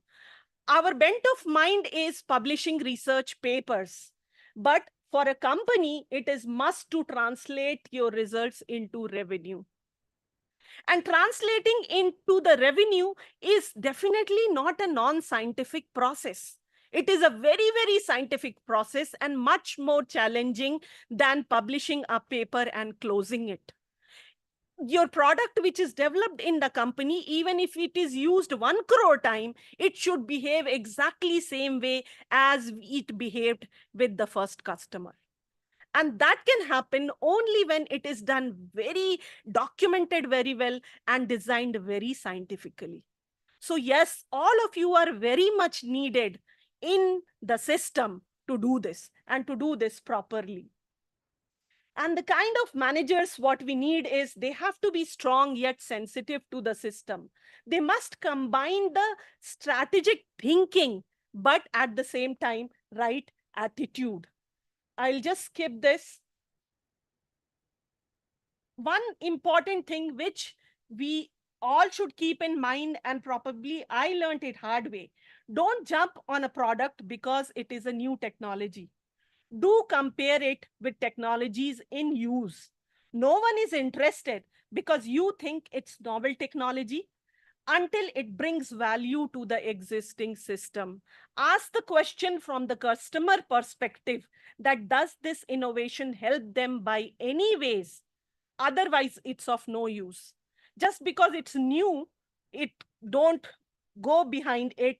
Don't try to prove it. It should come other way. And no one is interested in buying it because you worked hard against all the challenges of system in India. Quality should match with the best performer along with the value addition. Then only your product can create a niche in the market. This is the last slide. Shall I do or stop it? Yes. That most of us are trained in scientific academic institution. PhD scholars usually work solely on a project or rarely multiple groups. Experiments are handled by limited number of people, and we learn to manage experiments based on availability of reagent. In contrast, the commercial product development, these are the different departments which has to be created and which have to work together, understand each other's language, and then only a good product comes out. The marketing, R&D, you can see R&D is just a small part of it. Industrialization, so it is manufactured well. Manufacturing process, QC, QA, regulatory body understanding, validation site, stores should understand how the product should be delivered to the customer, logistics, marketing, sales, doctor, technician, patient, and finally management and investors. All have to come in coherence, all have to work together, and then only a good product comes out of a company. So everyone in the chain should understand that to make a project successful, all these people have to work together, understand the language, and the product which comes out, even if it is used n number of times, it has to behave same again and again. That's all. Thank you, Dr. Rashna Tripathi. Now, may I invite Dr. Madhu to present the moment to Dr. Rashna Tripathi.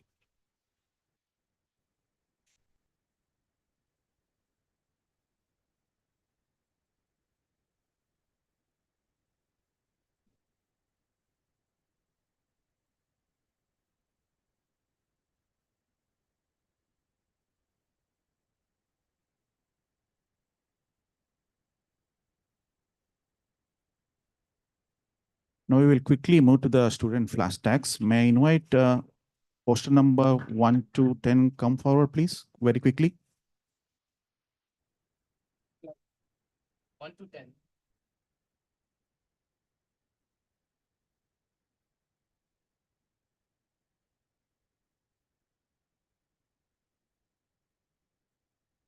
So each student will get 2 minutes exactly. Please adhere to the time.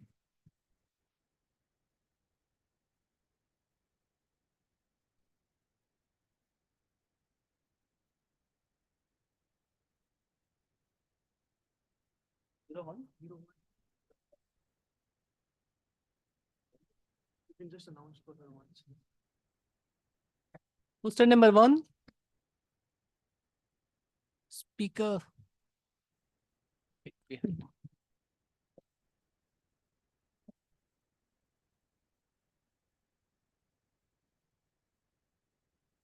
Number 2. Next. Hello everyone, I'm Abhishek from NIPGR. In my PhD, I have worked on plant invasion biology. In this, I used different data science techniques to study the genomics, that is the genotype, as well as the chemical ecology, that is the phenotype, to understand how the plants become invasive. And the plant was Lantana camara because it is extremely invasive in India as well as across the world. The bibliometric analysis, it revealed that the genomics of it as well as the invasive plants in general is extremely underexplored. So I performed the whole genome assembly as well as the reference-based RNA-seq analysis of Lantana camara from different altitudes, as well as the RNA-seq analysis of invasive versus non-invasive congeners of Lantana camara. And we found that as the altitude it changes the behavioral pattern of the invasive plant, it changes a lot. As it moves from the lower altitude to the higher altitude, its reproduction potential it decreases a lot. And then to study the chemical ecology, I had to have the data of the invaded and the native places, but and no such and the global database exists. So I had to create the database from the GCMSA papers, and so this collaboration of different and the multi-omics techniques, as well as the global biocuration. Yeah. And the data has provided us a lot of interesting studies about the yeah, and the plant invasivity. Thank you.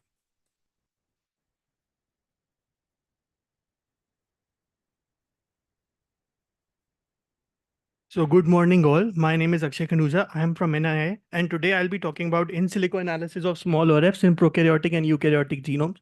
So my thesis has majorly revolved around the applications of machine learning to this particular genomics problem. So what are small ORFs? These are small proteins less than 100 amino acids, which have been traditionally difficult to identify by both experiments as well as computational studies.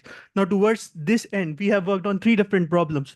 The first one is we have developed a method for small ORF identification, an ML-based method in prokaryotic systems. And the second one is after we have predicted the ORFs, we need to find their functions. So we have tried to classify these into several families like type 1 toxins, metal binding proteins, bacteriocins, antimicrobial peptides, small RNA binding proteins, etc. For each of these problems, we utilize a different set of features, which majorly, in case of identification, these are translation site features as well as sequence-based features, protein sequence-based features. And in case of function classification, these are physicochemical descriptors. Now, on the eukaryotic front, we have analyzed small ORFs in humans. Basically, this is a novel class of genes in humans discovered by recent experiments. We have curated them from the literature, and then we have analyzed them in the respect of recurrent mutations from cancer genomic databases. And what we have found that many of the mutations that would normally call benign in the context of canonical annotation, they are having some sort of deleterious effect with respect to these novel class of genes. So it provides a new avenue to interpret the pathogenicity of the variants currently known in the genomic databases, particularly in the context of cancers. So my poster number is 03, and I would like to thank my supervisor, Dr. Debashish Mohanty, for his guidance. Thank you.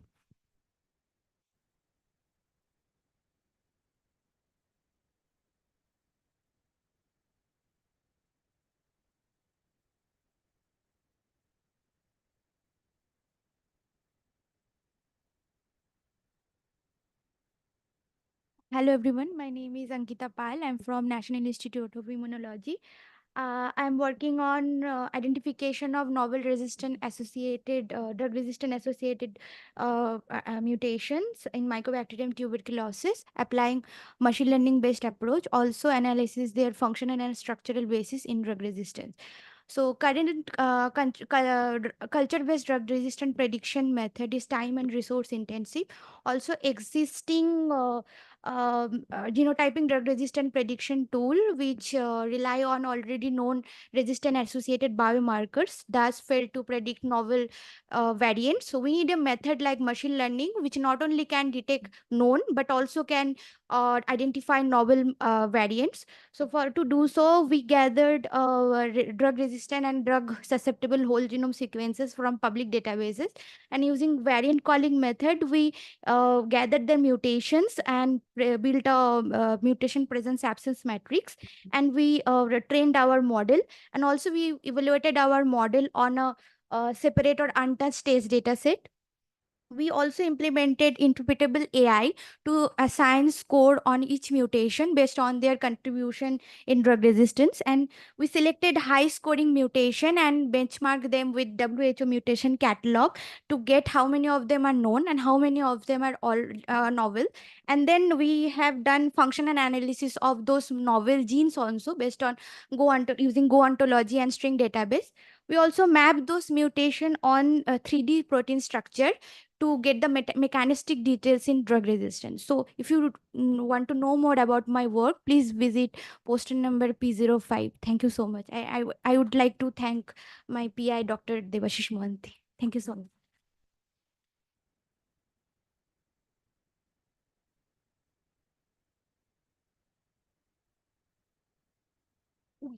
Oh, okay. Okay, so susceptibility to tuberculosis in parts in humans is determined by the host genetic variants. So to understand this, my objectives have been the identification of host genomic variants associated with TB susceptibility and the functional characterization of these significant variants with the disease. So for the method, I have used candidate SNP-based method as well as looking at genome-wide significant GWAS association with the Illumina GSA version 3 chip. So using using this, the cases have been TB cases confirmed of both symptomatic and confirmed through CBNAT, and their disease-free household contacts who have remained disease-free for a prolonged period of time. Multiple times they have been tested for a period of 90 days. So for the genome-wide analysis, the top variants include ACVR1B SNP, which was found to be an EQTL for the gene itself. And given that it is falling below the line of significance for the genome-wide threshold, we also looked, partitioned the chip and looked at the pharmacokinetic variants, which are present here. So for the drug exposure parameter, which is Cmax, that is the highest serum concentration of rifampicin drug, we have seen a SNP RS4149032, the genotypes of it, which determine the Cmax level within these drug-resistant cases. Following that, we also looked at candidate genes and SNPs. In this method, we have been able to identify a TB-associated gene IL-32 and its variant RS9927163, which is associated with TB. And within the dominant model, it was shown to increase the expression of protective isoform of the drug, isoform of the gene, which is IL-32 gamma. Following that, we also looked at its enhancer capacity in HEK cells as well as T cells. And we've poster number 6, I have a lot to talk about.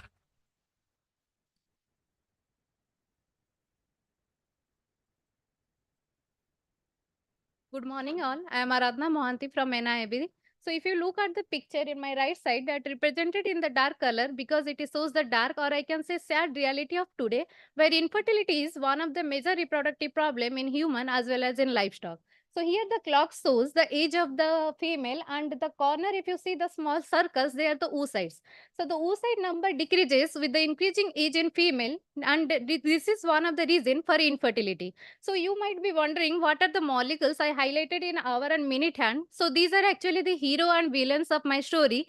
So during normal scenario, as the villain empowers, that is cathepsin B, it caused the decrease in oocyte number that result in the infertility. But during my work, I try to manipulate these molecules and overpower my hero, that is IGF-1R, and that helped to maintain this ovarian reserve, and that can be used as an approach to address infertility. So during this work, I learned different techniques like how to really identify these molecules, how can we manipulate them in animals like mice, and to study their phenotype through histological or cytological approaches.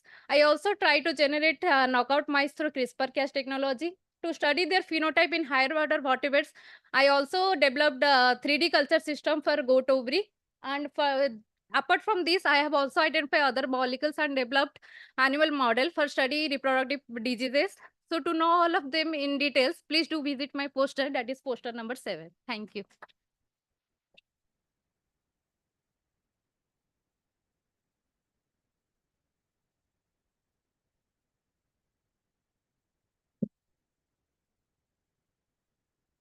Good morning, everyone. Japanese encephalitis is a disease that is currently endemic to 24 countries around the world, and India contributes a significant proportion to the global disease burden. The disease is spread by mosquito bite and is characterized by encephalopathy of the brain. The fatality rate of this disease is quite high, and no antiviral therapy exists till now. So a major portion of the current antiviral research in JE involves exploring the replication cycle of the virus. So during replication of the viral genome, we see that a number of factors, including the viral proteins, the viral RNA, and certain host factors interact in a replication complex to ensure smooth replication of the virus. So I wanted to study what are the critical host factors that might be interacting in this complex and how are they contributing to the disease, to the viral genome replication. So I screened the host factors that might be interacting in this complex and found nucleolin to be highly significant. I saw that nucleolin interacts with the viral protein NS5 in the presence of the viral RNA, and it acts as a proviral factor due to which it supports the JV replication. Additionally, we see that in the presence of a G quadruplex forming oligo, nucleolin is sequestered away from this complex and JV replication goes down, which made me wonder if nucleolin is somehow modulating the G quadruplexes of the JV genome. So I dig deeper into the G quadruplex forming sequences in the JV genomic RNA, specifically at the 3' UTR. And I saw that when these structures are present in a folded or stable conformation, JV replication goes down. Now, in the presence of nucleolin, we saw that nucleolin binds to the GQ at the 3' UTR and it rescues the JV replication, which led us to this hypothesis that probably nucleolin is somehow destabilizing or unfolding the GQs, due to which NS5 can now move in the 5' direction and it can result in efficient viral replication. So this is the first report on how and why GQs, JV GQs can be used as a target. My poster number is 8, and I'll be very happy if you visit my poster so that I can explain it better detail. Thank you.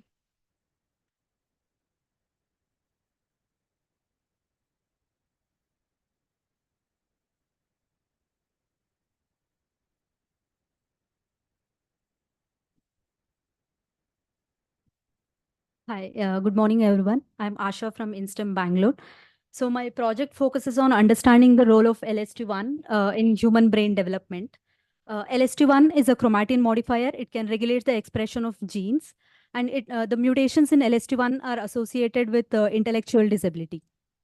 So LST1 is a highly conserved gene. It's conserved at around 98% between mouse and human, but at the cellular level, it functions differently between the mouse and human. So in human, it regulates, it maintains a balance between neural stem cell proliferation and differentiation. And when we block the function of LST1, it tips the balance where it leads to increased proliferation and decreased neurogenesis. And when we looked at the downstream effectors of LST1, the interesting thing we found was in humans, it regulates some of the human enriched and human specific genes that are associated with extracellular matrix and cell adhesion. And when we did further analysis comparing with different data sets, we find that these are the genes that are highly, especially expressed in the proliferative zones of the developing human cortex. And now we want to further understand the function of these genes in the context of human brain development. For this, we are using a mouse-based gain of function model system to understand the functions of these genes. My poster number is 9. Please visit for more details. Thank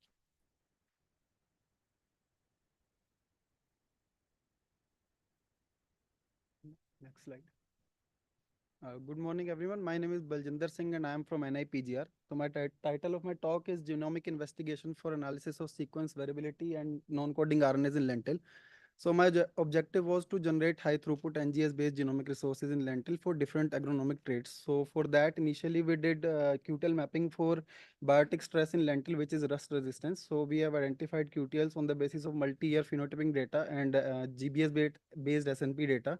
So the QTLs identified were further validated through another approach of whole genome resequencing based bulk segregant analysis.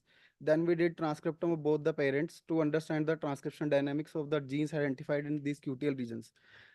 In the another study, we focused on another trait that is seed nutrition. For that, we performed association analysis, GWAS analysis for identification of important genes associated with seed, iron, and zinc content in lentil on using an association panel. Then in the third objective, we have generated a global gene expression atlas of lentil using short read based Illumina sequencing and long read isoform sequencing based approach. So that study generated various genomic features such as alternate splicing events, non-coding RNAs, tissue-specific genes, WGCNA modules, etc. And finally, we focused on the trait of nutrient deficiency in lentil. For that, we utilized an integrated approach of small RNA sequencing and transcriptome sequencing to identify microRNA mRNA pairs that are playing role in iron deficiency in lentil. 2 microRNAs were further functionally characterized using hairy root transformation. So overall, my study generated high throughput genomic resources in lentil that could lay a foundation for future functional studies in lentil. And during my work, I got the opportunity to learn the bioinformatic analysis of various NGS data sets and another techniques such as plant breeding, grafting, and other molecular techniques, including transformation. Thank you.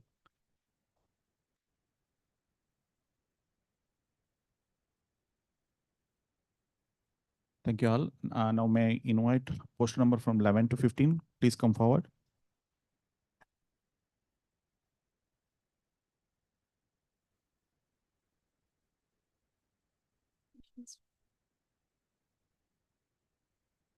Hello, I am Bindi from Cdfd.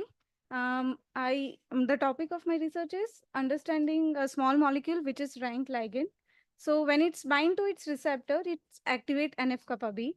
So now this NF-kappa B, which is when translocated to nucleus, it acts as a transcription factor and activates various inflammatory genes. These inflammatory genes further resides these inflammatory genes causes an autoimmune disorder which is called as rheumatoid arthritis. So as it is an autoimmune disorder, our body tries to nullify it, but then because of the overexpression of this ligand, it is been again arrested and kept aside. So what this rank ligand does, it binds to its receptor and activates two different cell type, which is blast and clast. So clast in normal physiological condition is known to regulate the bone system, but here in pathology, due to its overexpression of rank ligand, it results into demineralization of bone. So what we are trying to understand is, can it be regulated with a small molecule at the receptor level, or can it be regulated at the conversion level with a small natural compound? Thank you.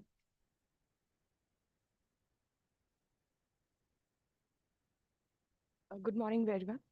Myself, Binduma Yadav from Nabi Mohali. Today, I'll be presenting my work titled Whole Genome Bisulfite Sequencing of Differentiating Adipocytes and Identifying Various Differentially Methylated Regions and Context-Dependent Gene Expression. So as per WHO, obesity has become a global pandemic, which is leading to more deaths than malnutrition, except Southeast Asian regions. And if you are following recent news, there is a craze about the use of drug Ozempic. So these kind of sudden usage of these drugs leads to important aspect which this study is contributing in recent times. So in this study, we have focused on the dynamic DNA methylation pattern during the differentiation of NIH 3T3L1 cell line. So we have taken samples at 4 hours, 2 days, and 15 days post differentiation, in which we see the lipid droplet accumulation. And at 4 hours, we found that there was loss of DNA methylation, and those regions in which there is loss of DNA methylation, they had the binding sites for certain transcription factors which were participating in adipogenesis. So it can act as a major therapeutic targets for designing drugs which can target obesity-related metabolic disorders. We have also identified differentially methylated regions which were novel, and we looked for around 12,000 hotspots which were actually overlapping with these DMRs. So the importance of these DMRs was that they were playing a major role in gene regulation.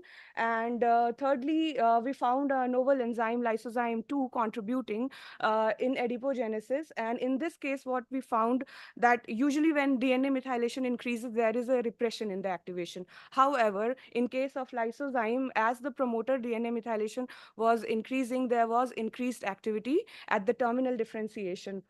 So we can use these kind of studies in identifying biomarkers for obesity. Thank you so much.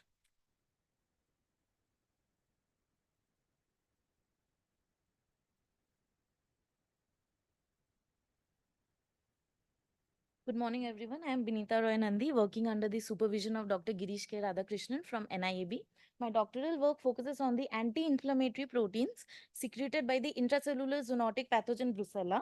In my first objective, we revealed how the Brucella's outer membrane protein 25 and its variants modulate the host immune response by targeting several TLR pathway proteins to suppress the pro-inflammatory cytokine secretion.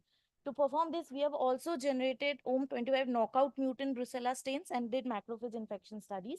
This work has been published in JBC. For my further next objective, we focused on translational research, where we focused on the literature studies of the anti-inflammatory protein TCPB of Brucella to generate functional peptides. So from here, we generated two peptides, one cell-permeable peptide of just 7 amino acids in length, which shows excellent cell permeability specifically inside phagocytic cells, and another peptide TB4BBL2, which shows great anti-inflammatory property as well as suppresses the generation of free radicals. Both of these peptides have already been patented. For third objective, we explored the therapeutic potential of this TCPB-derived peptide by using in vivo studies where we evaluated the toxicity as well as anti-inflammatory properties in mice model of endotoxemia. Further, we also plan on conjugating these peptides with antibiotics having poor cell permeability to improve their pharmacokinetic properties and hence enhance the antimicrobial property. So to complete this work, we have performed various experiments using BSL-3 pathogens, Brucella melitensis and abortus. We have also tested the efficacy of our peptide drug in ABSL-3 models as well. This work has been presented in details in poster number 13. Thank you.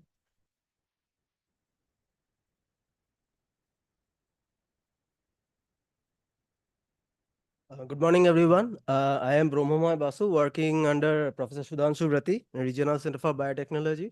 So my talk is today about identification and characterization of host factors involved in chikungunya virus entry. So here we can see that chikungunya virus caused havoc in 2005-2006 in all over the South Asian parts. And the importance working with this virus is breakout creates socioeconomic burden, and there's no antivirals against chickpea as of yet. There's a single vaccine which was out last year, 2023. So my question is, how does chikungunya virus attach and enter the host cell? So one of them is host receptor mediated endocytosis. So identification of these receptors, we believe, is crucial for understanding the virus entry pathway and development of novel antivirals. So we had this work planned as, firstly, we would identify the host protein interacting with the chickpea envelope. So we did this by IPMS, that is immunoprecipitation, followed by mass spectrometry, and then validated it by colocalization of the virus envelope on the plasma membrane with our protein. And secondly, we studied the role of these host proteins in virus binding uptake and internalization, which was done by antibody-based entry inhibition, entry enhancement in overexpression, generating knockouts and checking the level of virus, etc. And finally, we would study the physical interaction between host and viral envelope. We did it with in silico docking, followed by the direct interaction of chickpea envelope with our protein. And we also have some data of SDM, that is site-directed mutagenesis. We have detail in my poster. So please visit poster number 14 to have the detailed glimpse of this. Thank you.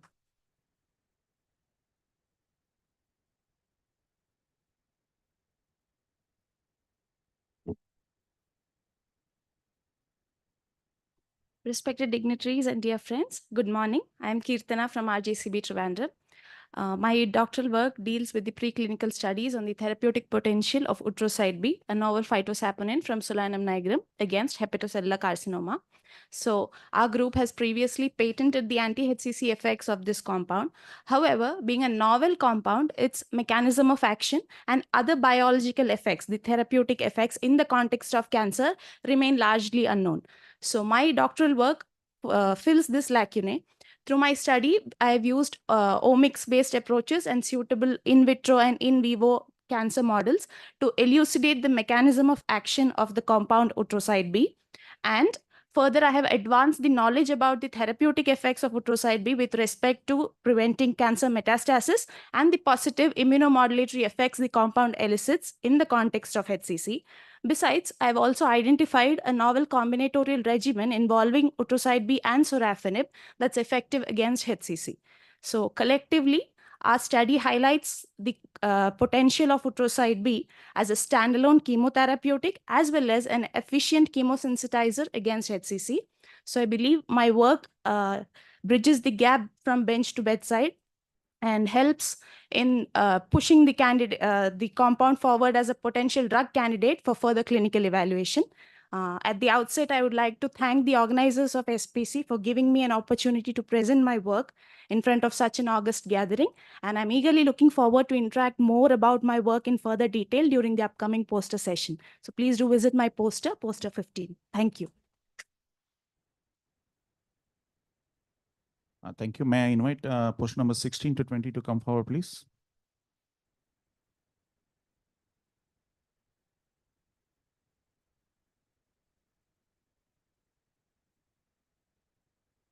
Hello, my name is Chen. I'm working with Dr. Anis at National Institute of Immunology, and the title of my poster is "Milk-based Fedritzide can prevent mice from chemically induced colitis by augmenting the intestinal mucosal repair systems."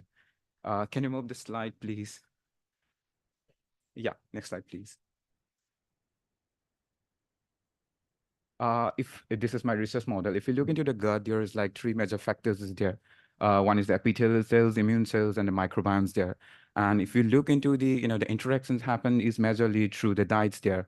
I think there is some technical or some problems with it, slides there. So how does it, like that crosstalk is happening by metabolite or maybe through the antimicrobial peptide secretions there.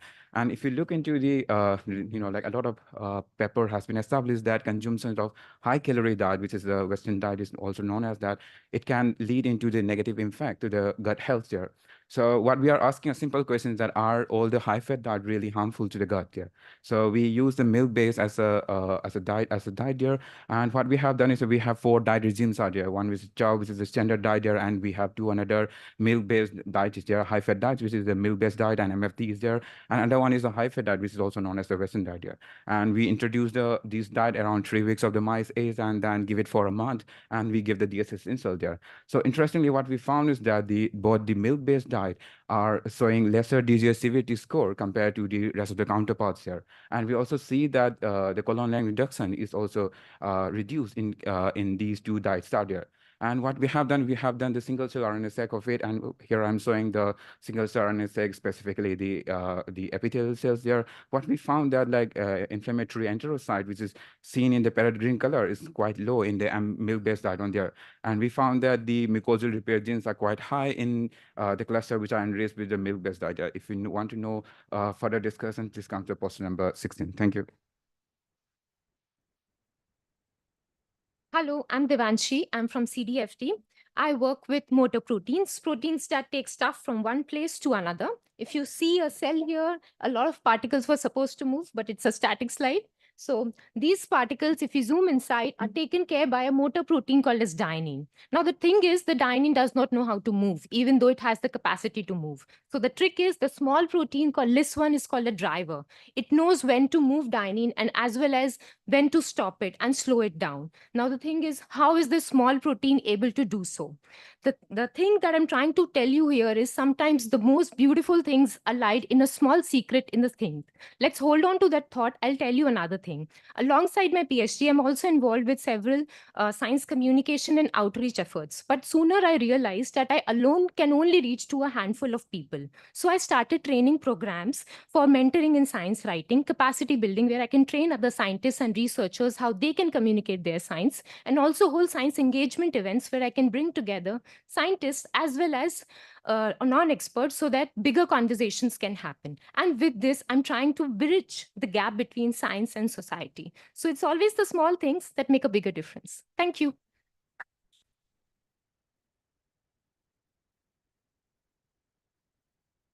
Good morning, everyone. I'm Dhanraj Singh from NIPGR, and today I'm going to discuss about how the cell cycle regulated by the MAP kinase, because in case of plant, the very little information is available about how these MAP kinases play role in the cell cycle regulation. So in case of rice, we selected these 2 proteins, E2F2 and the CDKD, and we find out that this MPKs 346 interact and phosphorylate the E2F2, and further this E2F MAP kinase mediated E2F2 phosphorylation inhibit the DNA proliferation in case of rice. Now another protein is CDKD. We find out that this MPK346 phosphorylate interact and phosphorylate this CDKD and cyclin H complex, and this is for the self activation of this complex or CDKD and cyclin H. Now further this CDKD and cyclin H complex, we find out that this phosphorylate RNA pol 2 CTD at this YSP TSP repeat, and this MAP kinases mediated CDK dephosphorylation further control this small RNA biogenesis. So during this PhD journey, we have learned some molecular techniques like protein purification and protein interaction, like biopsy, in vitro pull down, IP and co-IP. And for more detail, please visit poster number 18. Thank you.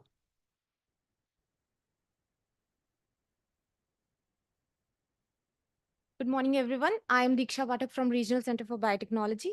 In my PhD journey, I studied these very interesting structures called as tunneling nanotubes.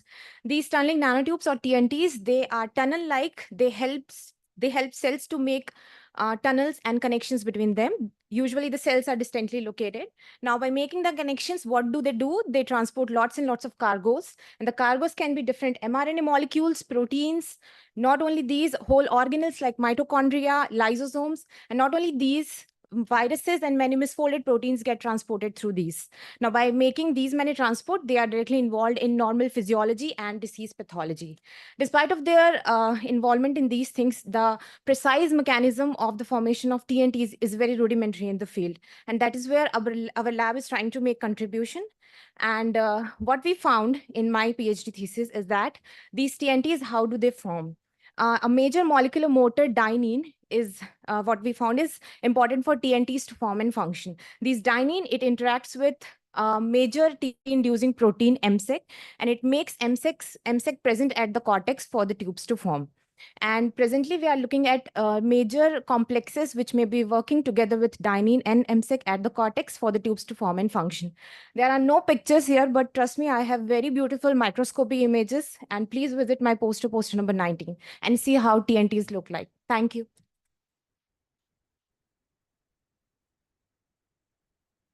Good morning, everyone. My name is Garima, and I'm from THSTI. My research mainly focuses on developing mathematical and computational frameworks to study the major hallmarks of cancer, that is metastasis and drug resistance. So in my PhD, I have developed many mathematical and computational models to study drug resistance in ovarian cancer and breast cancer. And we have also predicted few drugs and drug targets that can actually be used to reduce the cancer burden. And for more details, I would like to visit my poster number 20. And I believe that my research, from my research, I motivate to use computational models to actually address the clinical challenges that we face in cancer, and with high translational capabilities, and also reducing the cancer burden. Thank you.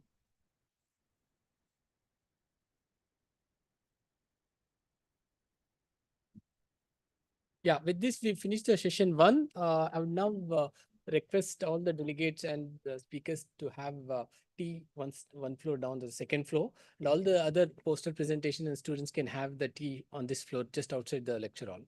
I now invite all the delegates for tea, the second floor. Please come back at 11:35, please.